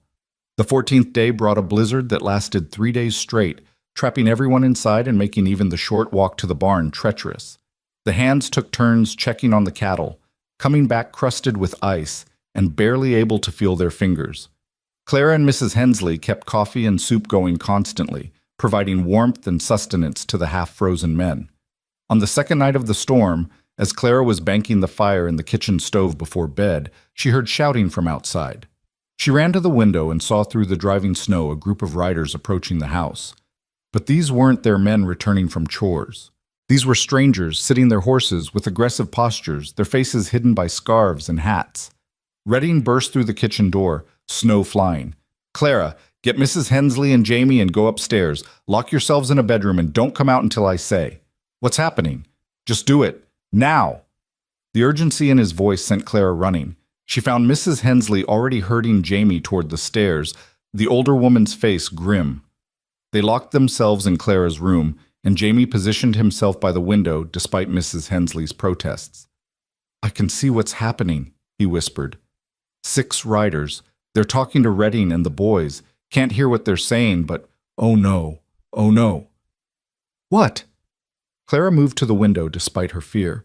Below, one of the riders had dismounted and was gesturing angrily at Redding. Even from this distance, Clara could see the tension in the foreman's body, the way the other ranch hands had positioned themselves protectively. This was about to turn violent. It happened fast. The rider swung at Redding, who ducked and returned the blow. Suddenly, all 6 riders were dismounting, and a full brawl erupted in the snow. Clara watched in horror as fists flew, men grappled, and the peaceful ranch yard became a battlefield. Then she saw one of the strangers pull a gun. "No!" The word tore from her throat even though no one could hear her. She watched, frozen, as the stranger aimed at Redding, his finger tightening on the trigger. A shot rang out, but it wasn't from the stranger's gun.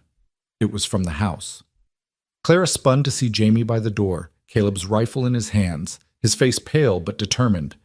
"I shot over their heads," he said shakily, "just to scare them. We can't let them kill Redding." The effect was immediate. The strangers broke off fighting and scrambled for their horses. Within seconds, they were riding away into the storm, shouting threats that were lost in the wind. Clara's legs gave out and she sat down hard on the floor. Mrs. Hensley was already downstairs and Clara could hear her shouting for Redding. Jamie limped after her, still clutching the rifle. By the time Clara made it downstairs on trembling legs, the kitchen was organized chaos. 3 of the ranch hands were injured. Nothing life-threatening, but there was blood on the floor and torn clothing and the acrid smell of violence. Redding had a split lip and what would be a spectacular black eye, but he was directing the others with calm authority. "Someone ride to the Monroe Ranch. See if they'll spare a couple men for a few days," he was saying. "We need extra security until the boss gets back. Those were the Fletcher brothers, and they'll be back." "Fletcher brothers?" Clara forced her voice to work. "Who are they?" Redding looked at her with something like respect. "Rustlers. They're the ones been stealing our cattle. We killed their youngest brother when we caught him in the act back in October. They've been threatening revenge ever since." Cold fear washed through Clara. "They'll come back." "Yes, ma'am, they will. That's why we need to be ready." The next 2 days were a blur of preparation. The hands from the Monroe Ranch arrived. 4 grim-faced men who set up a rotating watch schedule. Windows were shuttered at night, firearms cleaned and loaded, ammunition counted. The bunkhouse became an armed camp and the house was locked up tight after dark. Clara tried to maintain normalcy, cooking meals and keeping the household running, but fear sat like a stone in her stomach. Every sound made her jump, every shadow seemed threatening. She found herself thinking constantly of Caleb, wishing desperately that he were here, hating herself for the weakness of that wish. On the 3rd night after the attack, Clara was in the kitchen cleaning up from dinner when she heard horses approaching. Her heart leaped into her throat until she heard Redding's voice calling out a greeting. She ran to the window and saw through the darkness a familiar tall figure dismounting from an exhausted horse. Caleb was back. She wanted to run outside, to throw herself into his arms with relief, but she forced herself to stay in the kitchen, hands gripping the edge of the sink until her knuckles were white. She heard the front door open, heard Redding's rapid explanation, heard Caleb's voice, tight with fury, demanding details. Then he was in the kitchen doorway, his eyes finding her immediately. He looked exhausted, covered in trail dust, his face drawn with worry and anger. But when he saw her standing there safe and whole, something in his expression cracked.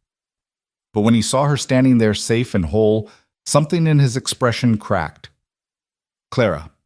She meant to say something calm and sensible, to report on the household situation like a good employee. Instead, she heard herself whisper, "You came back." "Of course I came back." He crossed the room in 3 long strides, and before Clara could process what was happening, he'd pulled her into a fierce embrace. "When I got the telegram about the attack, I rode day and night to get here. Are you hurt? Did they touch you?" "No, I'm fine. We locked ourselves upstairs like Redding said. Jamie fired a warning shot and they ran." Clara's voice was muffled against his chest, and she realized she was shaking. "I was so scared." His arms tightened around her. "I know. I'm sorry I wasn't here. I should have been here.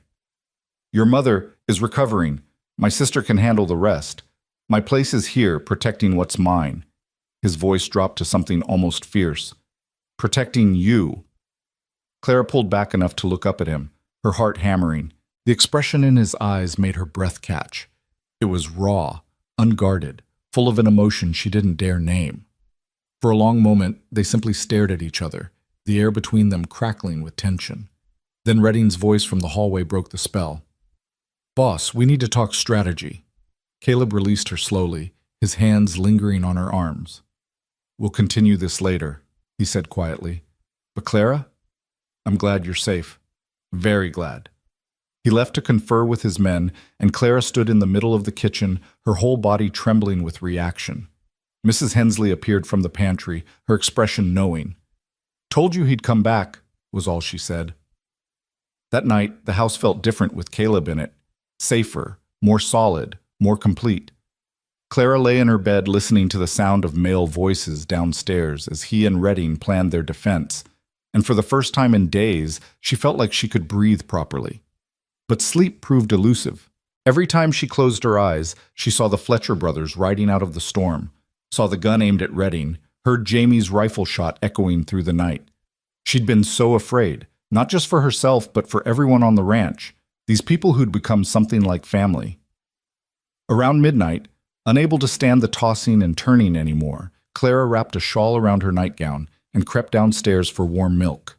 She found Caleb in the kitchen, sitting at the table with a cup of coffee and a ledger open in front of him, though he didn't seem to be looking at the numbers.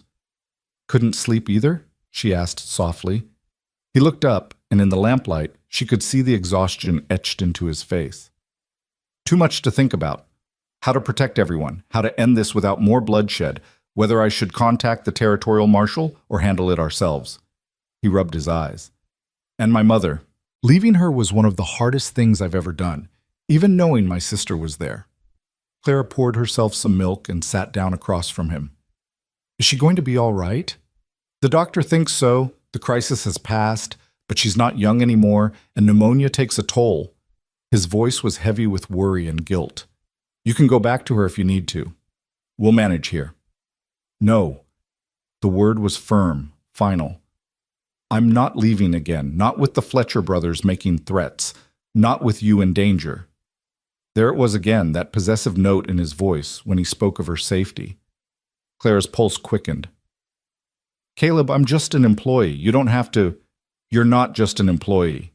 He looked at her directly, his gray-blue eyes intense in the lamplight. "You stopped being just an employee weeks ago, Clara. I thought you knew that." Her mouth went dry. "Then what am I?" For a long moment, he didn't answer. Then quietly, "I don't know yet. But I know I couldn't breathe properly until I saw you safe tonight. I know I rode 3 horses nearly to death getting back here because the thought of you in danger made me half crazy. I know that when I held you earlier, it felt like the first time in 3 years that anything made sense." Clara's heart was hammering so hard she thought he must be able to hear it. Sarah's gone." Pain flashed across his face, but his voice remained steady.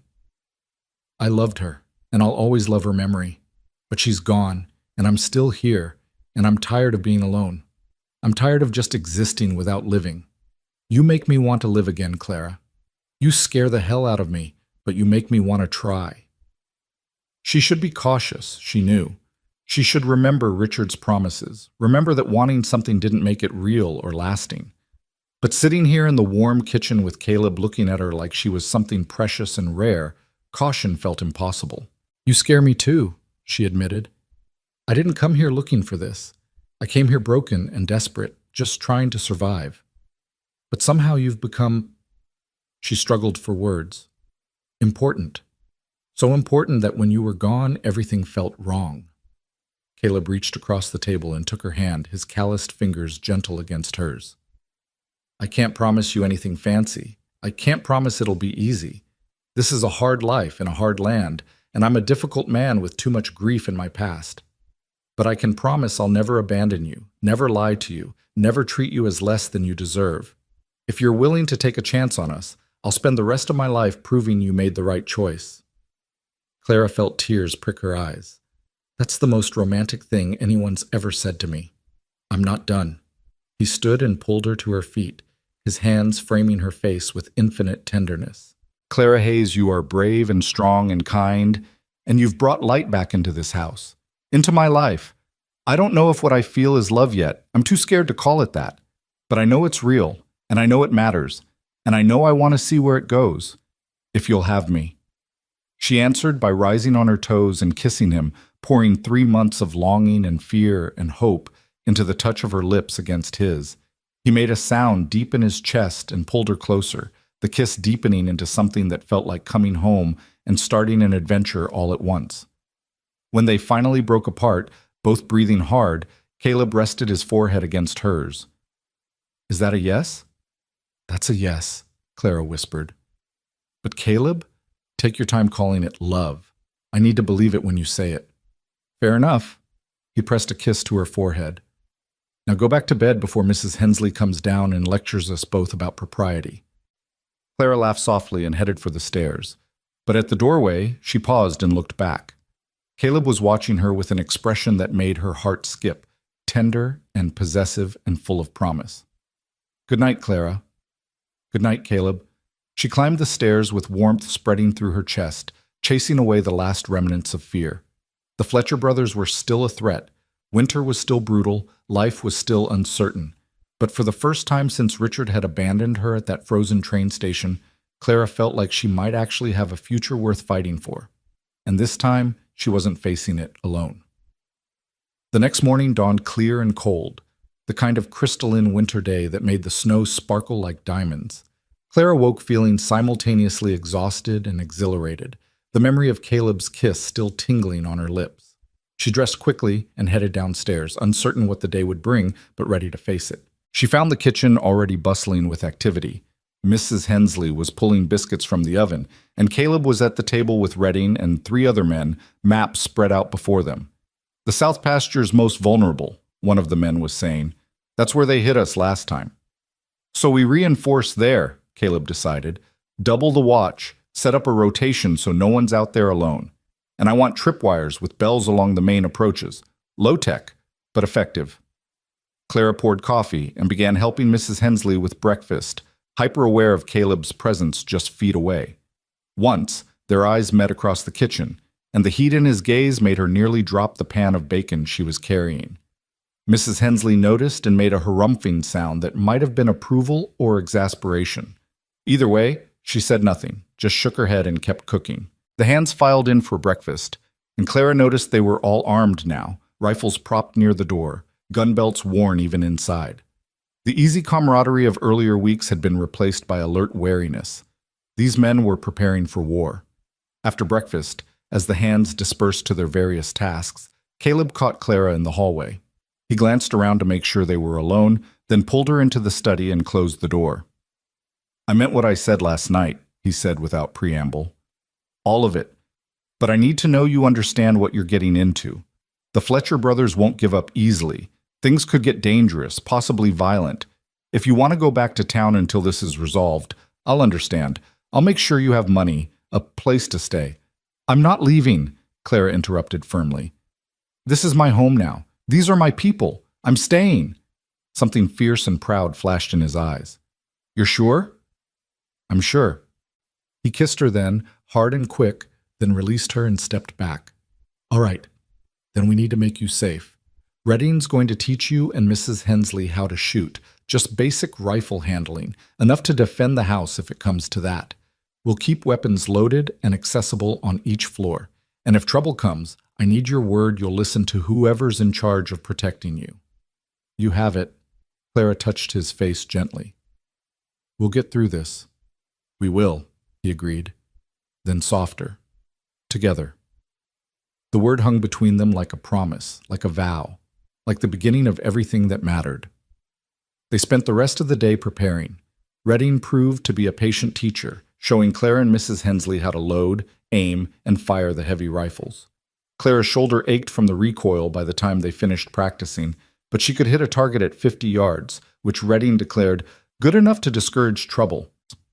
That night, as Clara lay in bed with her new rifle propped by the door and moonlight streaming through her window, she thought about how far she'd come from that desperate girl at the train station. She'd found work, yes, and shelter. But more than that, she'd found purpose. She'd found people worth protecting.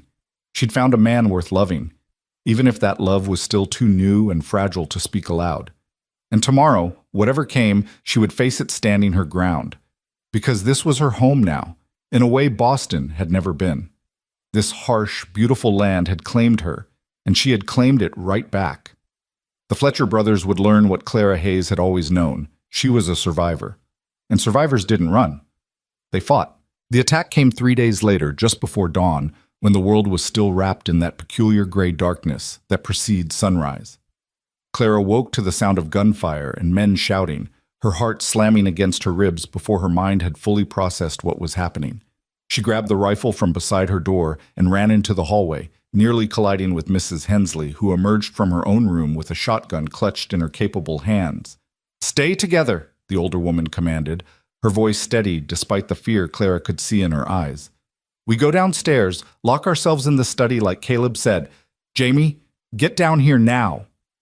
The boy appeared, pale but determined, dragging his cane and carrying a pistol that looked too large for his young hands. They descended the stairs in a tight cluster, the sounds of chaos growing louder with each step. Through the window, Clara could see muzzle flashes in the darkness, figures moving near the barn, and worst of all, the orange glow of flames. "They've set fire to something," Mrs. Hensley said grimly. "Lord help us all." They barricaded themselves in Caleb's study as planned, pushing the heavy desk against the door and positioning themselves at the windows with weapons ready. Clara's hands were shaking so badly, she had to brace the rifle against the window frame to steady it. Outside, the battle raged with terrifying intensity.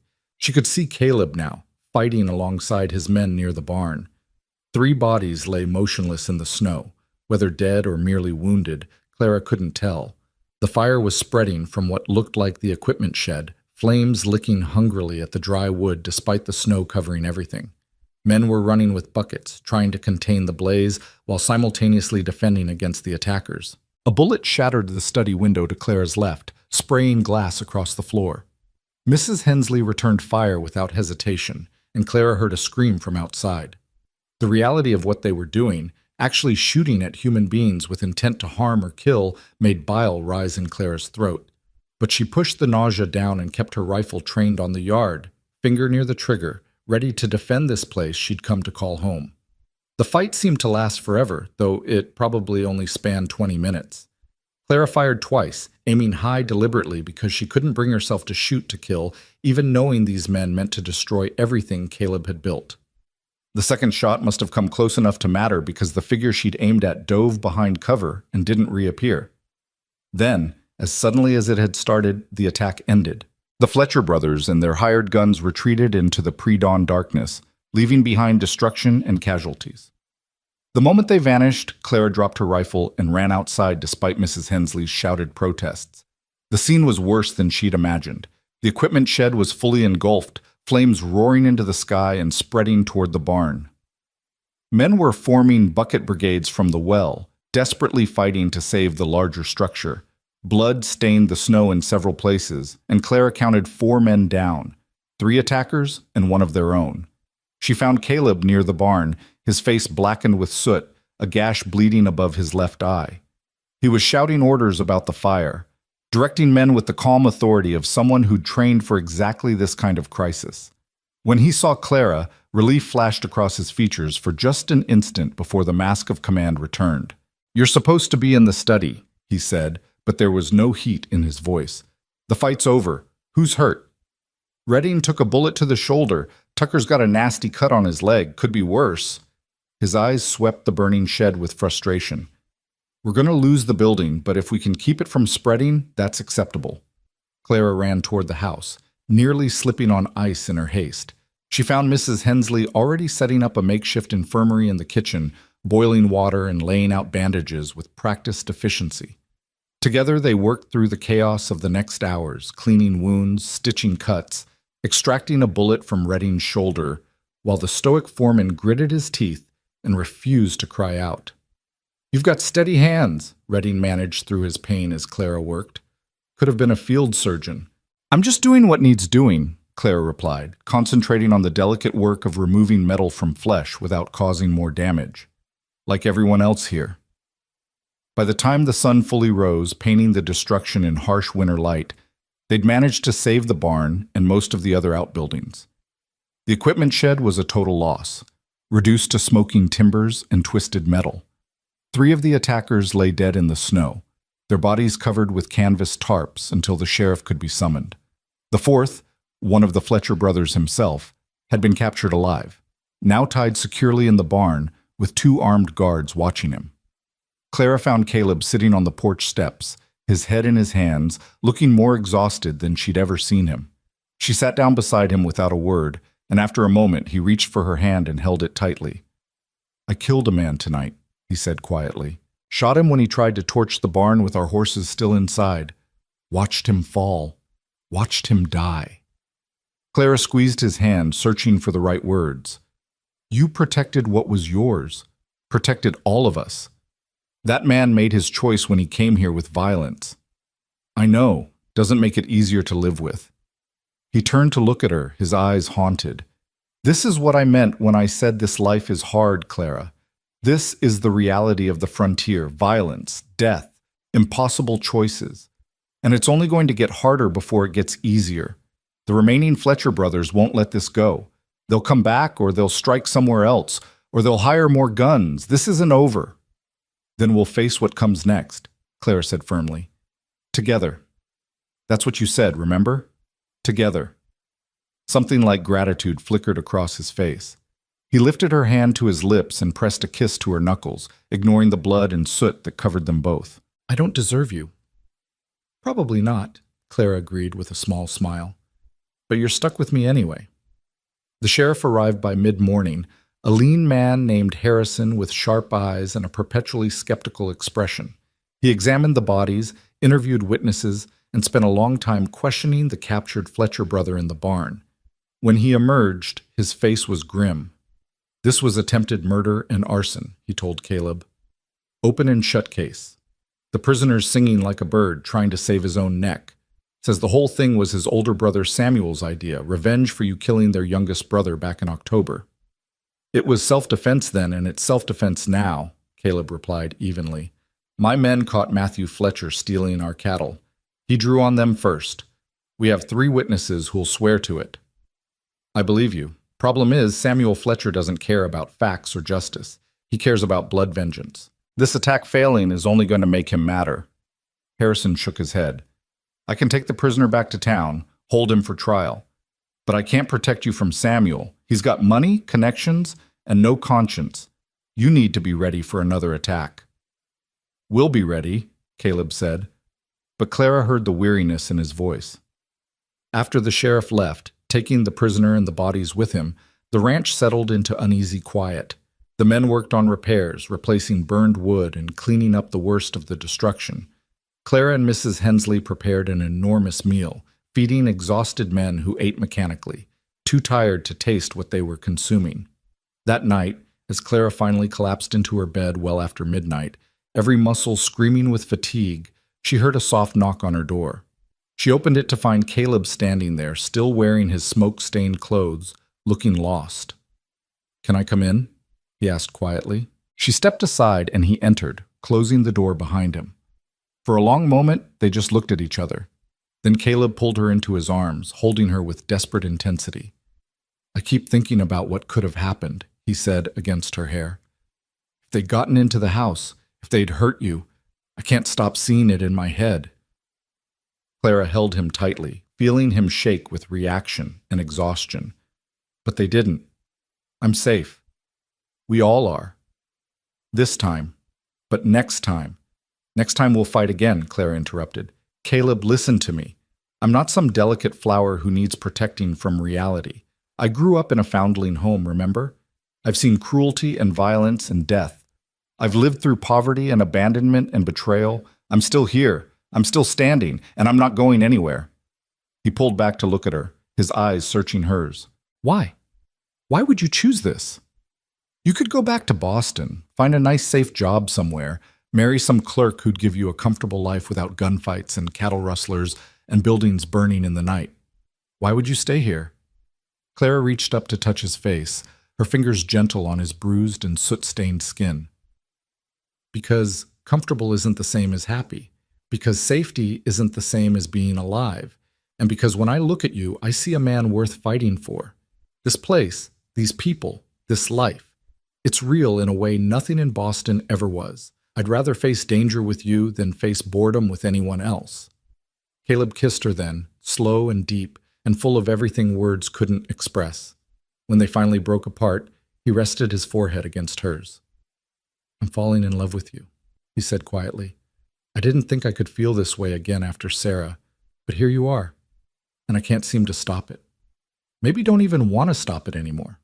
Clara's heart felt too large for her chest. "I'm falling in love with you too. Have been for weeks, probably. I was just too scared to admit it." "Scared of what?"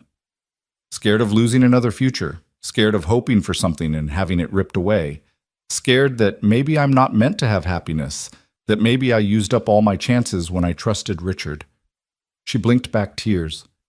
"But tonight, when I thought I might lose you, I realized being scared doesn't protect me from anything. It just makes me smaller. So I'm choosing to be brave instead. I'm choosing this, choosing you, choosing us." He kissed her again, and this time there was something like wonder in it. "Stay with me tonight," he said. I'm not asking for anything improper. I just don't want to be alone. I just want to hold you and remember that we survived, that we're here, that we have this." Clara knew she should say no, should maintain propriety, should worry about her reputation. But propriety seemed like a luxury they couldn't afford, not after everything they'd been through. So she simply nodded and let him pull her down onto her bed, both of them fully clothed, wrapped around each other like survivors of a shipwreck clinging to the same piece of driftwood. They talked quietly through the night, sharing stories and fears and hopes. Caleb told her about Sarah, about their courtship and marriage, about holding his wife's hand as she died and feeling like his heart was dying with her. Clara told him about the foundling home, about the loneliness of never belonging anywhere, about Richard's betrayal and standing at that frozen train station with $5 and shattered dreams. "I'm glad he left you," Caleb said, and when Clara pulled back in surprise, he shook his head. "I don't mean I'm glad he hurt you. I mean I'm glad you ended up here instead of wherever he was planning to take you, because if he'd kept his promises, you'd be his wife right now, and I'd never have met you, and that would be a tragedy." Clara felt tears prick her eyes. "That might be the nicest thing anyone's ever said to me. Get used to it. I plan on saying nice things to you for the rest of my life." "Is that a proposal, Mr. Warren?" He went very still. "Would you say yes if it was?" Clara's heart hammered in her chest. They'd known each other barely 3 months. This was too fast, too soon, too reckless. Every practical bone in her body was screaming caution. But she thought about standing in the study with a rifle, defending this place that had become home. She thought about Caleb's kiss, his declarations, his steady presence that had become the anchor point of her existence. She thought about how short life was, how quickly everything could be taken away, how stupid it would be to waste time being cautious when they could be building something real. "Yes," she said firmly. "I would say yes." Caleb's expression transformed, wonder and joy chasing away the shadows that had haunted his face for so long. "Then marry me, Clara Hayes. Marry me and be my wife and help me run this ranch and raise cattle and build a life worth living. Marry me and let me spend the rest of my days proving I'm worthy of you." "Yes," Clara said again, laughing and crying at the same time. "Yes, yes, yes." He kissed her with such tenderness that her heart ached. Then he pulled the ring from his own hand, a simple gold band, worn smooth with years of use, and slipped it onto her finger. It was too large, spinning loosely, but Clara closed her fist around it like it was the most precious thing in the world. "It was my father's," Caleb said, "and his father's before that. I'll get you a proper ring in town, something that fits, something pretty." "This is perfect," Clara interrupted. "It means something. It has history. I don't want some new ring from a store. I want this one." They held each other as the night wore on toward dawn, both of them too wired and emotional to sleep despite their exhaustion. They made plans. A small wedding in town once things settled, maybe in the spring.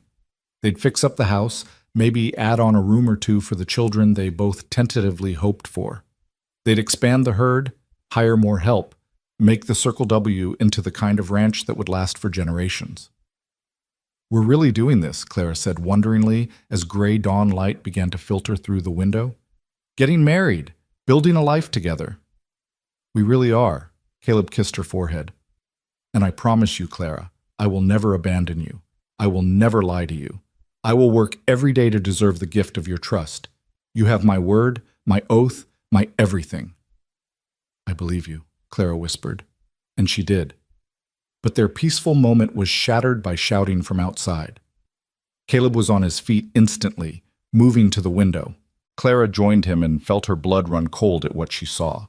The barn was on fire again. And this time, the flames were spreading faster, driven by wind that had picked up during the night. "Samuel Fletcher," Caleb said grimly. "He came back." They raced downstairs to find chaos erupting once more. The hands were already fighting the fire, but it was worse this time. The barn was old, dry, full of hay and wood that burned like tinder. And worse, they could hear the horses inside screaming with terror.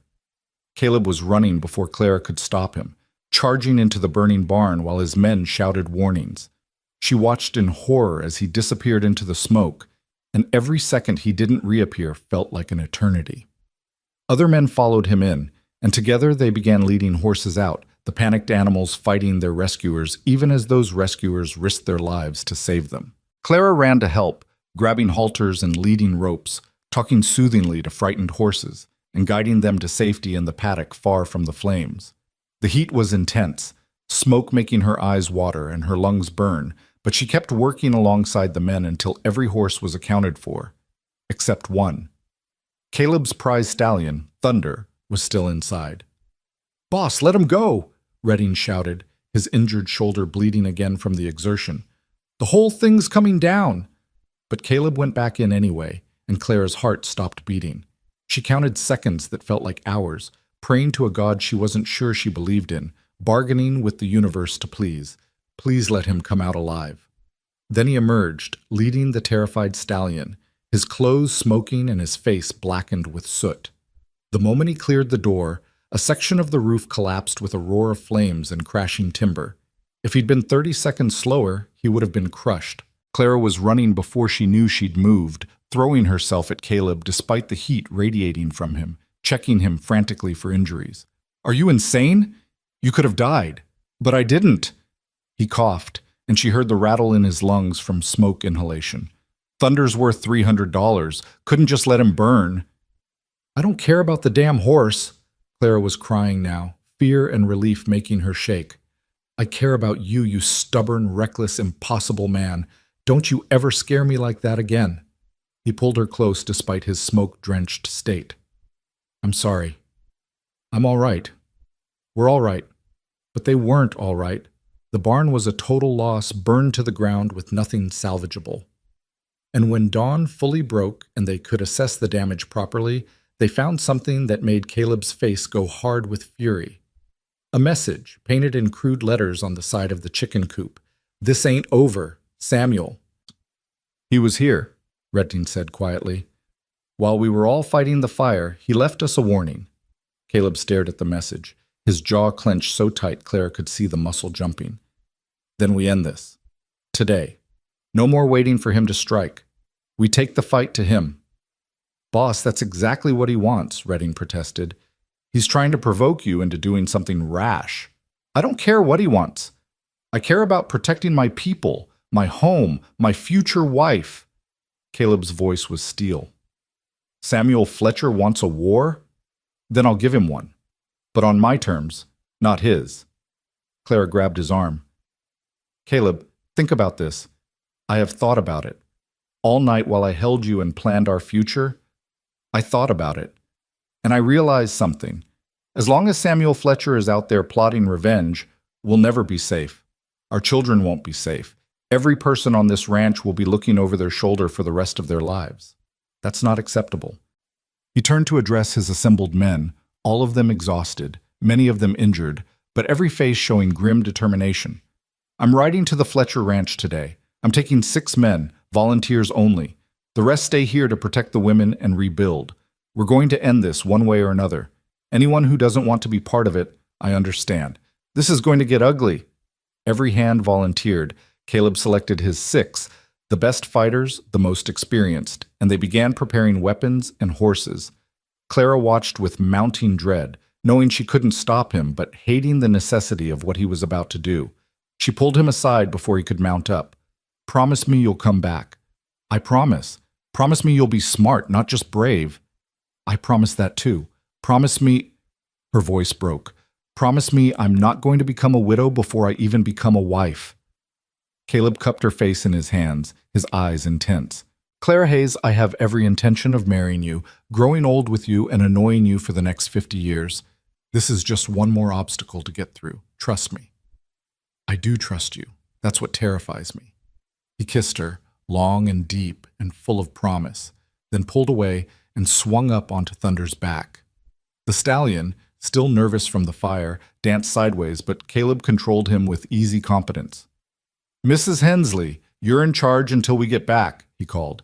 Barricade the house if you need to. Don't take chances. And Clara? He looked down at her, his expression softening. Start planning our wedding. I want something to look forward to when I get home. Then he was gone, riding out with his men into the winter morning, leaving Clara standing in the ruins of their burned barn, with tears freezing on her cheeks and terror clawing at her heart. Mrs. Hensley came to stand beside her, placing a comforting hand on her shoulder. He'll come back. Caleb Warren always comes back. You said that before, Clara whispered. But what if this time is different? What if this is the time his luck runs out? Then we honor him by staying strong and protecting what he built, Mrs. Hensley said firmly. But I don't think it'll come to that. That man has something to live for now. He has you. Clara held on to that thought like a lifeline as the hours crawled by. She threw herself into work, helping to clear debris from the barn, tending to the horses in their temporary paddock, cooking an enormous midday meal for the remaining hands. Anything to keep her hands busy and her mind from imagining all the ways this could go wrong. Jamie found her in the kitchen that afternoon, staring out the window in the direction Caleb had ridden. He's going to be fine, the boy said confidently. The boss is the toughest man I know, and he's got you to come back to now. That makes him even tougher. You really think so? I know so. I've seen how he looks at you, Miss Clara, like you hung the moon and stars. A man with that much to live for doesn't take stupid chances. Clara wished she could share his confidence, but as afternoon bled into evening with no word, her anxiety grew into full-blown fear. She paced the kitchen, unable to settle, jumping at every sound. It was after dark when she finally heard horses approaching. She ran to the door, her heart in her throat, and nearly collapsed with relief when she saw Caleb riding at the head of his men. They were battered, bloodied, exhausted, but they were alive. All of them were alive. Caleb dismounted stiffly, and Clara saw he was favoring his left side. Before she could ask, he pulled her into his arms and held her so tightly she could barely breathe. It's over, he said roughly. Samuel Fletcher is dead. The territorial marshal was already looking for him on other charges. Turns out he'd been running a rustling ring across 3 counties. When we got there with evidence of his attacks on our ranch, the marshal moved in. Samuel tried to shoot his way out. Didn't work. You're hurt, Claire said, pulling back to examine him properly. There was blood on his shirt, though whether it was his or someone else's she couldn't tell. Flesh wound, nothing serious. Doc can look at it tomorrow. He cupped her face in his hands. Clara, I kept my promise. I came back to you. She kissed him with relief and joy and residual fear, not caring who was watching. When they finally broke apart, she saw several of the hands grinning despite their exhaustion. All right, you've had your moment, Mrs. Hensley called from the doorway. Now get inside, all of you. Food's ready and you all look half dead. We'll celebrate being alive tomorrow. Tonight, we just survive. They ate together in the kitchen. Too many people crowded into too small a space, but nobody minded. There was laughter and storytelling, tension bleeding away as the reality of their victory sank in. The Fletcher threat was ended. They were safe. They could finally move forward without looking over their shoulders. Later, after everyone had dispersed to their beds, Caleb and Clara stood on the porch and looked out over the ranch. The barn was gone. The equipment shed was gone. There was damage that would take months to fully repair. But the land was still there. The house was intact, and every person who mattered had survived. We'll rebuild, Caleb said quietly. Bigger and better than before. This ranch is going to thrive, Clara. I promise you that. I believe you. She leaned against him, feeling his warmth, his strength, his steady presence. When do you want to get married? Tomorrow, if you'd let me. But I suppose we should wait a respectable amount of time, make proper plans, do things right. Clara thought about that, about propriety and expectations and all the rules she'd been taught to follow. Then she thought about how quickly everything could be taken away, how precious time was, how stupid it would be to wait when they could be building their life together right now. "Let's not wait," she said. "Let's get married as soon as we can arrange it. Life's too short and too uncertain to waste on being proper." Caleb smiled, and in that smile she saw hope and love and a future worth fighting for. "Have I told you lately that you're extraordinary?" "Not in the last 5 minutes." "Well, you are. You're brave and strong and beautiful, and I'm the luckiest man alive." Clara looked up at him, this complicated, grieving, fiercely protective man who'd given her a chance when she had nothing, who'd shown her what real love looked like. "No," she said softly. "I'm the lucky one. I was left at a station with no money and no home until a cowboy said I had both with him. And he was right. I have everything now." They stood together on the porch as the stars wheeled overhead and the Montana wind whispered through the pines, two people who'd been broken by life and had somehow found wholeness in each other. The journey ahead wouldn't be easy. Nothing worthwhile ever was. But they'd face it together, and that made all the difference. Tomorrow they'd start planning a wedding. Tomorrow they'd begin rebuilding what the fire had destroyed. Tomorrow they'd take the first steps toward the future they'd claimed for themselves. But tonight, they simply held each other and were grateful to be alive, to be together, to have survived the worst and come out stronger for it. And that was enough. More than enough. It was everything. The morning after the confrontation with Samuel Fletcher dawned crisp and bright, the kind of winter day that seemed to promise new beginnings. Clara woke before the rooster crowed, her body conditioned now to ranch hours, and found herself reaching across the bed before remembering she was alone. Caleb had returned to his own room sometime after midnight, propriety winning out despite their engagement. But the memory of his arms around her, his promises whispered in the darkness, warmed her more effectively than any fire. She dressed quickly and headed downstairs to find Mrs. Hensley already in the kitchen, humming an old hymn as she stoked the stove. The older woman looked up at Clara's entrance and smiled knowingly. "Morning, bride-to-be. Sleep well?" Clara felt her cheeks heat. "Well enough? Has Caleb come down yet?" "Been up for an hour already, meeting with Redding about the rebuilding plans. That man doesn't know how to rest." Mrs. Hensley handed Clara a cup of coffee. "But I suppose that's what makes him good at what he does. Speaking of which, we need to talk about this wedding of yours. You said you didn't want to wait, which I respect, but there are still arrangements to be made." They spent the next hour planning while preparing breakfast, their conversation punctuated by the sounds of men arriving for the morning meal. Clara wanted something simple, a ceremony in town, perhaps at the small church, with just the ranch hands and a few townspeople. Nothing elaborate, nothing that would require months of preparation or money they didn't have. "What about your dress?" Mrs. Hensley asked practically. "You can't get married in a work dress." Clara thought about the bolt of blue fabric she'd bought in town, still sitting unused in her room. "I could make something. I have the fabric, and I used to be quite good at sewing. If I work on it in the evenings, I could have it ready in 2 weeks." 2 weeks? Mrs. Hensley's eyebrows rose. "You really don't want to wait, do you?" "Life's too uncertain," Clara said quietly. "These past few days proved that. I don't want to waste time on elaborate preparations when we could be building our life together." The housekeeper studied her for a long moment, then nodded. "You're right, and I think Caleb feels the same way. That man's been alone too long. He's ready to move forward. So 2 weeks it is. I'll start making arrangements with the Reverend."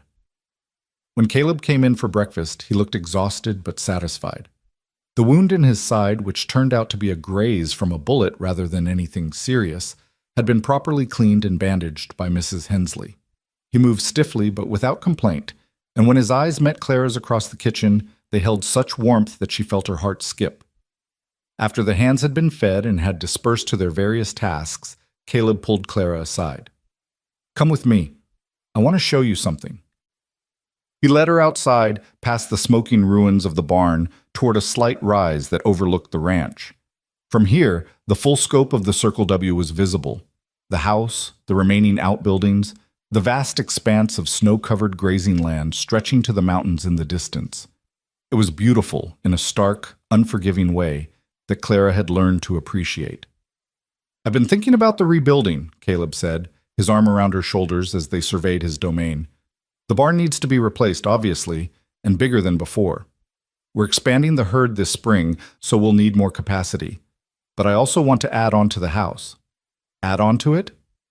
"A nursery," he said, and Clara heard both hope and uncertainty in his voice. "And maybe another bedroom or two for when the nursery's occupied and we need space for more children. If that's something you want." Clara's throat tightened with emotion. After Sarah's death in childbirth, she'd assumed Caleb might never want to risk that pain again.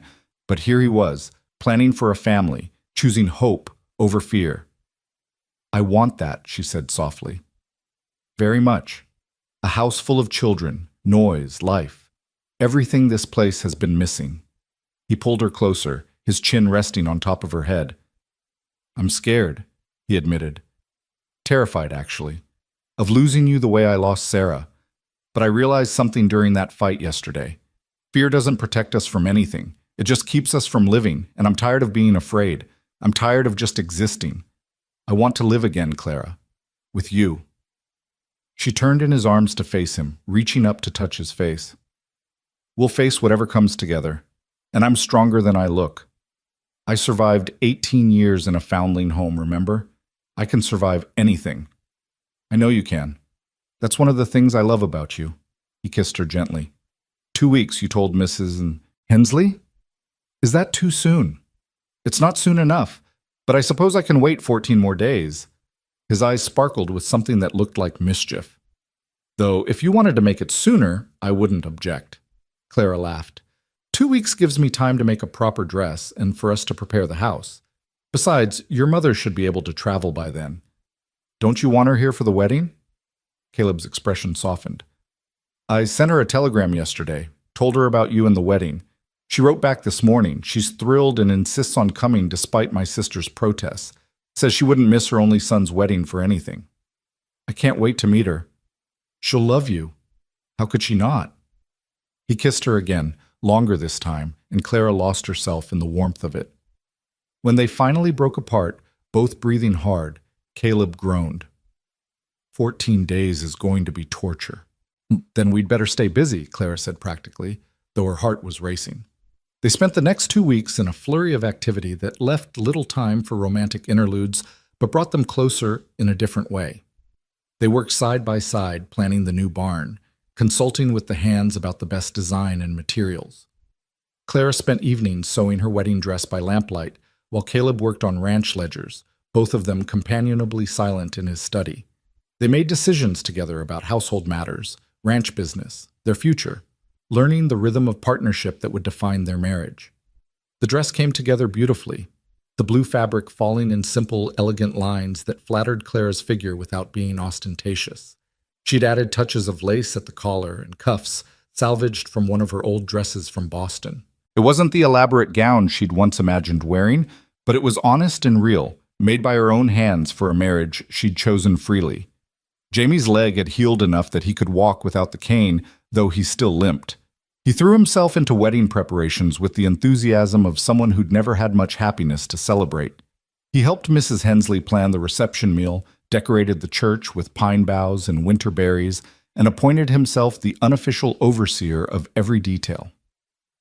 "This is going to be the best wedding Willow Creek has ever seen," he declared one evening as he arranged wildflowers he'd somehow found growing in a sheltered spot near the creek.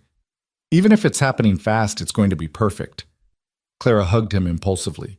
"Thank you, Jamie, for everything. You've become like family to me." The boy's face turned red with pleasure. "Your family too, Miss Clara. You and the boss both. This ranch is the only home I've ever really had, and you've made it feel like a proper home instead of just a place to work." Caleb's mother arrived 3 days before the wedding, brought from the train station by Caleb himself. Margaret Warren was a small, iron-haired woman with her son's gray-blue eyes and a warmth that immediately put Clara at ease. Despite her recent illness, she moved with determined energy, and within an hour of arriving, she'd inspected every corner of the house and declared it a good foundation for a family. "You'll make my son happy," she told Clara directly, taking her hands across the kitchen table. "I can see it in his eyes. He's been dead inside since Sarah passed, just going through motions. But you've brought him back to life. That's a precious gift, dear girl. He's done the same for me, Clara replied honestly. I was lost when I came here. Broken. He gave me a chance to rebuild myself. Margaret nodded approvingly. That's what love should do, make both people stronger. Not like some marriages where one person diminishes the other. You and Caleb, you'll be partners, equals. That's rare and valuable. The night before the wedding, Clara couldn't sleep. She lay in her bed, her last night in this room as Clara Hayes, and thought about how far she'd traveled in just 4 months. From abandoned and hopeless to loved and cherished. From having nothing to having everything that mattered. She heard a soft knock on her door and opened it to find Caleb standing there in his nightshirt, looking as restless as she felt. Couldn't sleep either? She asked. Too much thinking. He glanced down the hallway to make sure they were alone, then pulled her into her room and closed the door. I know I'm not supposed to see you before the wedding tomorrow, but I needed to talk to you, to make sure you're certain about this. Clara stared at him. Are you getting cold feet? God, no, the opposite. I'm so certain it terrifies me. I just need to know you feel the same way, that you're not agreeing to this because you think you owe me something or because you don't have other options. I need to know you're choosing me, not just accepting the situation you're in. Clara took his face in her hands, making sure he was looking directly at her. Caleb Warren, I am choosing you, not because I have to, but because I want to. Because when I imagine my future, you're in every part of it. Because you make me braver and stronger and happier than I've ever been. Because I love you with everything I am. She watched relief and joy wash over his face. I love you too. So much it scares me sometimes. I thought I'd used up my chance at happiness with Sarah. I thought I was done with love. But then you showed up at that train station with your fierce pride and your determination, and you turned my whole world upside down. Is that a complaint? It's a thank you. He kissed her softly. Thank you for giving me a second chance. Thank you for being brave enough to trust me. Thank you for saying yes. Thank you for asking, Clara whispered back. Thank you for seeing something worth saving when I was at my lowest. Thank you for building a home I could belong to. They held each other in the darkness, and Clara felt a peace settle over her that she'd never experienced before. This was right. This was real. This was forever. I should go, Caleb said reluctantly. It's bad luck to see the bride before the wedding.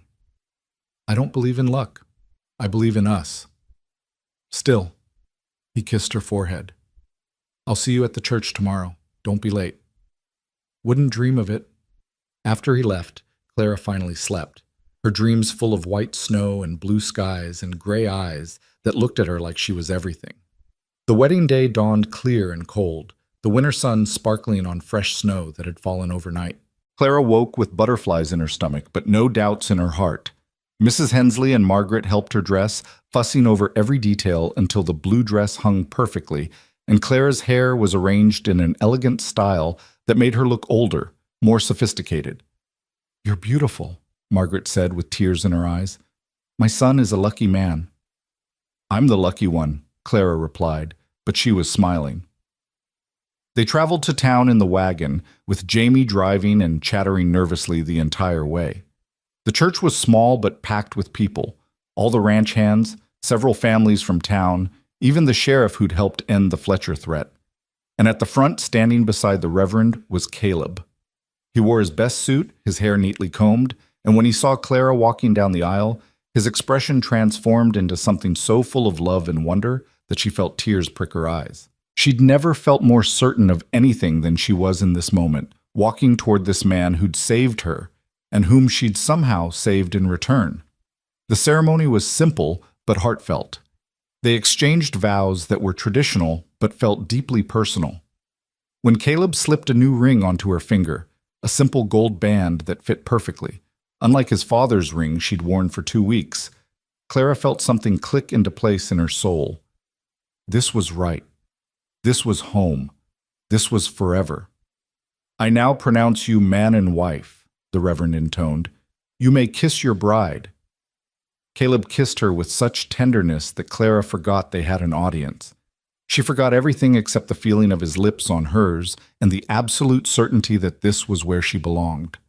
The reception at the ranch was boisterous and joyful, with more food than they could eat and music provided by several hands who proved surprisingly talented with instruments. Clara danced with Caleb, with Redding, with Jamie, with half the men on the ranch. She accepted congratulations from people she'd never met and felt embraced by a community that had claimed her as one of their own. As the sun began to set, painting the snow in shades of pink and gold, Caleb pulled her away from the party and led her to the porch. The sounds of celebration drifted out from inside, but here it was quiet, peaceful. "Happy?" he asked, his arm around her waist. "Deliriously," Clara replied honestly. "I keep thinking I'm going to wake up and discover this was all a dream." "If it's a dream, we're both having it." He turned her to face him, his expression growing serious. "Clara Warren," I like the sound of that, "I want you to know something. I will spend the rest of my life making sure you never regret this choice, making sure you feel loved and valued and cherished. You took a chance on a grieving rancher with too much land and not enough heart, and I'm going to make sure you never regret it." "You had plenty of heart," Clara corrected gently. "It was just broken. We've both been broken in different ways. But maybe that's what makes this work. We understand each other's cracks and scars." "I like that." He kissed her softly. "We're both works in progress. And we'll keep working on each other, together, for the rest of our lives." They stood on the porch as the party continued inside and the Montana sky darkened above them. Two people who'd been lost and had found each other against all odds. Clara thought about that desperate girl at the train station 4 months ago, heartbroken and hopeless, with $5 and no future. She wished she could go back and tell that girl that everything would be all right, that the abandonment would lead to something better than she'd ever imagined. But maybe she didn't need to. Maybe that girl had always known, deep down, that she was strong enough to survive anything. And maybe this ranch, this man, this life, they'd been waiting for her all along. The weeks following the wedding settled into a rhythm that felt both new and comfortable. Clara moved her belongings from the spare room into Caleb's bedroom, and the intimacy of sharing space with him felt like the most natural thing in the world. They woke together before dawn, worked side by side through the day, and fell into bed exhausted but content each night. The rebuilding progressed steadily. The new barn rose from the ashes of the old, bigger and more modern, with space for twice as many horses. Caleb hired additional hands as they prepared for spring calving season, and Clara found herself managing a household that seemed to grow more complex by the day. But she loved it. She loved the challenge of feeding 20 men 3 times a day, of keeping a sprawling ranch house clean and functional, of managing supplies and coordinating with Mrs. Hensley to keep everything running smoothly. She'd spent her whole life learning to be useful, and now that usefulness had purpose beyond mere survival. One evening in late January, as they sat by the fire in the parlor, Caleb pulled out a leather-bound book and handed it to Clara. "My mother gave me this before she left. She said every family should have a history, and since we're starting our own, we should document it properly." Clara opened the book to find the first page inscribed in Margaret's neat handwriting: "The Warren family of the Circle W Ranch." Below that, blank pages waited to be filled. "She wants us to record our story," Clara said wonderingly. "Births, deaths, important events, a legacy." "A future," Caleb corrected. "She's giving us permission to build something new while honoring what came before."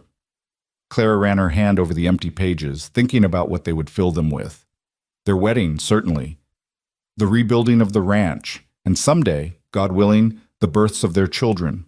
Graduations, marriages, all the moments that would make up a life well lived. "We should start with how we met," she said impulsively. "The real story, not the sanitized version. How I was abandoned at a train station and you gave me a chance." Caleb nodded slowly. "And how you took that chance and turned it into something neither of us expected. How you fought beside us when the Fletcher brothers attacked.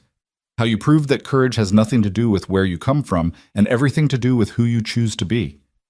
They spent the evening writing their story together, taking turns with the pen, sometimes laughing at the memories and sometimes falling quiet with emotion.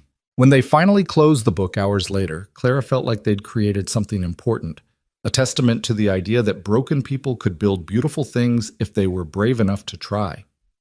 February brought harsh weather that tested everyone's endurance. A blizzard trapped them inside for 3 days, and even after it passed, the cold was so intense that water froze in pipes despite their best efforts. The cattle suffered, and they lost several head to the weather despite the hands' tireless efforts to protect the herd. But they survived, and with each challenge overcome, Clara felt herself becoming more deeply rooted in this place. She no longer thought of herself as someone temporarily staying at the Circle W. This was her home now, her land, her responsibility. She belonged here in a way she'd never belonged anywhere else. One morning in early March, Clara woke feeling nauseated. She barely made it to the chamber pot before losing what little was in her stomach. Caleb woke at the sound and was beside her instantly, holding back her hair and looking worried. "Are you sick? Should I ride for the doctor?" "No," Clara said weakly, then felt another wave of nausea. But even through the discomfort, she felt a flutter of hope. "I think I might be pregnant." Caleb went very still. "Are you sure?" "Not certain, but I've missed my monthly courses. And this nausea, it's how the women at the foundling home described it when they helped in the infirmary." She looked up at him, trying to read his expression. "Are you happy about this?" Instead of answering, he pulled her into his arms and held her so tightly she could barely breathe. When he finally pulled back, there were tears on his face. "Happy doesn't begin to cover it. Terrified, yes, but also happier than I have any right to be." They sent for Doc Anderson that afternoon, and he confirmed what Clara suspected. She was approximately 2 months along, due in late October. The doctor examined her carefully and pronounced her healthy and strong. "You're built for childbearing, Mrs. Warren," he said with professional approval. "Good hips, strong constitution. Barring any complications, I don't foresee any problems. Just rest when you can, eat well, and don't overdo the heavy work." After he left, Caleb insisted on Clara sitting down immediately and staying off her feet for the rest of the day. She laughed at his overprotectiveness, but secretly loved it. After so many years of having no one to care about her well-being, having a husband who worried over every little thing felt like a luxury. "I'm pregnant, not fragile," she reminded him that evening as he fussed over her dinner. "Women work through pregnancy all the time. I'm not going to break." "I know, but after Sarah—" He trailed off, the old pain flickering across his face. Clara took his hand. "I'm not Sarah, and this baby isn't that baby. Every pregnancy is different, every outcome uncertain, but we can't live in fear of what might happen. We have to trust that we'll face whatever comes together." He nodded slowly. "You're right. I know you're right, but I'm still going to worry. I wouldn't want you any other way." The news of Clara's pregnancy spread through the ranch like wildfire, and suddenly she was treated like fragile china by everyone. The hands tipped their hats extra respectfully, Mrs. Hensley clucked over her constantly, and even Jamie became absurdly protective, insisting on carrying anything heavier than a soup ladle. "I'm going to go crazy if everyone keeps treating me like an invalid," Clara complained to Margaret during one of the older woman's visits. "I'm pregnant, not dying." Margaret laughed. "Welcome to motherhood, dear. Everyone has an opinion about what you should and shouldn't do, and they're all different. My advice? Do what feels right to you and ignore everyone else. You know your body better than anyone." As spring arrived and the snow began to melt, revealing the land beneath, Clara felt new life stirring all around. Calves were born, filling the pastures with gangly youngsters. The garden plot Mrs. Hensley had maintained began to show green shoots. The new barn was completed, strong and weatherproof. And inside Clara, a baby grew. Her baby, Caleb's baby. A symbol of everything they'd built together. She spent long afternoons sitting on the porch, her hands on her growing belly, watching Caleb work with the horses in the corral. Sometimes he'd look up and catch her watching, and his smile was so full of joy and wonder that it made her heart ache. One evening in late May, as they lay in bed with Caleb's hand on her rounded stomach, Clara felt the baby move for the first time, a flutter like butterfly wings. "Did you feel that?" she whispered. "Feel what?" "The baby. It moved. Here." She guided his hand to where she'd felt the movement, and after a moment it happened again, stronger this time. Caleb's expression transformed into something close to reverence. "That's our baby. That's our child, moving and growing and alive. His voice broke. Clara, we made this. Together. We did, she agreed, tears streaming down her own face. We made a miracle. Summer brought hard work, but also contentment. Claire's pregnancy progressed smoothly, and despite Doc Anderson's warnings about rest, she couldn't bring herself to sit idle. She worked in the garden, canned vegetables for winter, continued managing the household. Her body changed, growing round and awkward, but she felt stronger than ever. Caleb remained protective, but learned to trust that Clara knew her limits. They talked about names, about how to arrange the nursery, about what kind of parents they wanted to be. They shared their fears, his about losing her, hers about being a good mother when she'd never known her own, and in sharing, diminished them. In August, they received word that Victoria Ashford had married a banker from Denver and moved away. The news was met with relief rather than regret. That chapter of Caleb's life was truly closed, and the future belonged entirely to Clara and the family they were building. September arrived with cooler temperatures and the first hints of fall color in the aspen groves. Clara's belly was enormous now, her movements limited, her patience with her own body wearing thin. She was ready to not be pregnant anymore, ready to meet this child who'd been part of her for so long. On October 15th, 3 days before Doc Anderson's predicted due date, Clara's water broke while she was making breakfast. The contractions started shortly after, not the mild twinges she'd been experiencing for weeks, but powerful surges that took her breath away. Mrs. Hensley sent Jamie riding for the doctor while she got Clara upstairs and into bed. Caleb appeared moments later, his face pale with fear barely concealed. "I'm here," he said, taking Clara's hand. "I'm not going anywhere." "Good," Clara gasped as another contraction hit, "because I might need to break some of your fingers." Labor was long and difficult, lasting through the day and into the night. Doc Anderson arrived and monitored Clara's progress with professional calm, but she could see worry in his eyes as hours passed without significant change. Caleb stayed by her side the entire time, letting her crush his hand during contractions, wiping sweat from her forehead, whispering encouragement and love. "I can't do this," Clara sobbed at one point, exhausted beyond bearing. "It's too hard. I can't." "Yes, you can," Caleb said fiercely. "You're the strongest person I know. You survived abandonment, poverty, gunfights, and fires. You can survive this. You can do this, Clara. I believe in you." She drew strength from his certainty, and when the doctor told her to push, she bore down with everything she had. Once, twice, 3 times, and then a thin wail split the air, the most beautiful sound Clara had ever heard. "It's a girl," Doc Anderson announced, holding up a tiny, squirming infant. "Healthy lungs, all her fingers and toes. Congratulations." Clara's exhausted tears turned to joy as the doctor placed her daughter on her chest. The baby was perfect, tiny and red-faced and furious at being born, with a shock of dark hair and gray-blue eyes that would probably change color. But to Clara, she was the most beautiful thing in the world. Caleb was openly weeping as he looked at his daughter, his hand trembling as he touched her tiny head.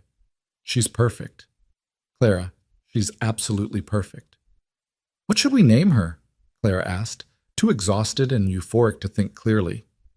Caleb was quiet for a long moment, his eyes never leaving his daughter's face. "Hope," he said finally. "Hope Warren. Because that's what she represents. Hope for the future. Hope that good things can come from pain. Hope that love can heal even the deepest wounds." "Hope," Claire repeated, and it felt right. This tiny girl was indeed their hope, their future, their proof that broken people could create something whole and beautiful.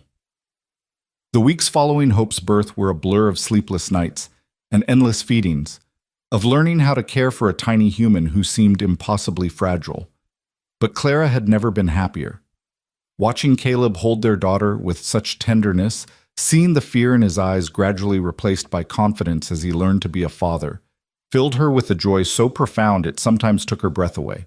Mrs. Hensley proved invaluable, teaching Clara everything she needed to know about caring for an infant. The hands took turns peeking in at the baby, these rough men transformed into gentle giants by the sight of something so small and precious. Jamie appointed himself Hope's unofficial guardian, treating her with such reverence that Clara had to bite back smiles. On a cold December evening, exactly 1 year after Clara had stood at that frozen train station with nothing but broken dreams, she sat in the rocking chair Caleb had made for her, nursing Hope while Caleb added wood to the fire. Snow was falling outside, and the house was warm and full of life. "Do you ever think about that day?" Caleb asked, settling into his own chair. "The day we met?" "Sometimes," Clara admitted. "I think about how desperate I was, how certain I was that my life was over. And then I think about everything that's happened since, and it seems impossible that so much could change in a year." "You changed my life," Caleb said quietly. "I was just existing before you came, going through motions, doing my duty, but not really living. You reminded me what it means to be alive." "You did the same for me." Clara looked down at Hope, now sleeping peacefully in her arms. "You gave me something I'd been searching for my entire life. A home. Not just a place to live, but a home in every sense. A family, a purpose, a future." They sat in comfortable silence, watching the fire and listening to the wind outside. In the kitchen, Mrs. Hensley was humming as she prepared tomorrow's bread. Upstairs, the house creaked and settled. Beyond the windows, the ranch stretched out into the darkness, full of cattle and horses and men who depended on them. "I love you," Caleb said. "I tell you that every day, but I want you to hear it again. I love you more than I thought possible. You and Hope, you're my world now." "I love you too," Clara whispered back, "more than words can say." She thought about Richard Pemberton sometimes, and when she did, it was with gratitude rather than bitterness. His abandonment had seemed like the end of everything, but it had actually been the beginning. It had brought her to this ranch, to this man, to this life she'd built from nothing. She'd been left at a station with no money and no home, and a cowboy had told her she had both with him. He'd been right. She had everything now: a husband who loved her, a daughter who was her heart made flesh, a home that would stand for generations, and a future brighter than any dream she'd dared to dream. The snow fell softly outside, covering the ranch in white silence. Inside, the fire crackled, the baby slept, and Clara and Caleb sat together in the home they'd built. Tomorrow would bring work and challenges and all the daily struggles of ranch life. But tonight, in this moment, everything was perfect. Clara leaned her head back and closed her eyes, feeling the weight of her sleeping daughter in her arms, hearing the steady breathing of her husband nearby, sensing the solidity of the house around them. This was peace. This was home. This was everything. And she would never take it for granted, not for a single day. Years later, when Hope was old enough to understand, Clara would tell her the story of how she came to the Circle W. She would tell her about the frozen train station, the desperate moment when everything seemed lost, and the quiet cowboy who offered her a chance. She would tell her about the fires and the fights, the fear and the courage, the slow building of trust and love. And she would tell her the most important part, that sometimes the worst moments of our lives are actually doorways to the best. That being broken doesn't mean being ruined. That love can be found in the most unexpected places, by the most unexpected people, at the most unexpected times. But that was in the future. Tonight, Clara simply sat in her rocking chair, holding her daughter, watching her husband, and being grateful for every moment that had led her here. She'd been abandoned, yes, but she'd also been found. And in finding this home, this family, this life, she'd finally found herself. The clock on the mantel chimed midnight, and Hope stirred but didn't wake. Clara pressed a kiss to her daughter's downy head and smiled at Caleb, who smiled back with his whole heart in his eyes. "Merry Christmas, my love," he said softly. "Merry Christmas," Clara replied. And as she looked around at everything they'd built together, this home, this family, this future, she knew with absolute certainty that she had everything she'd ever needed. She was home. Finally,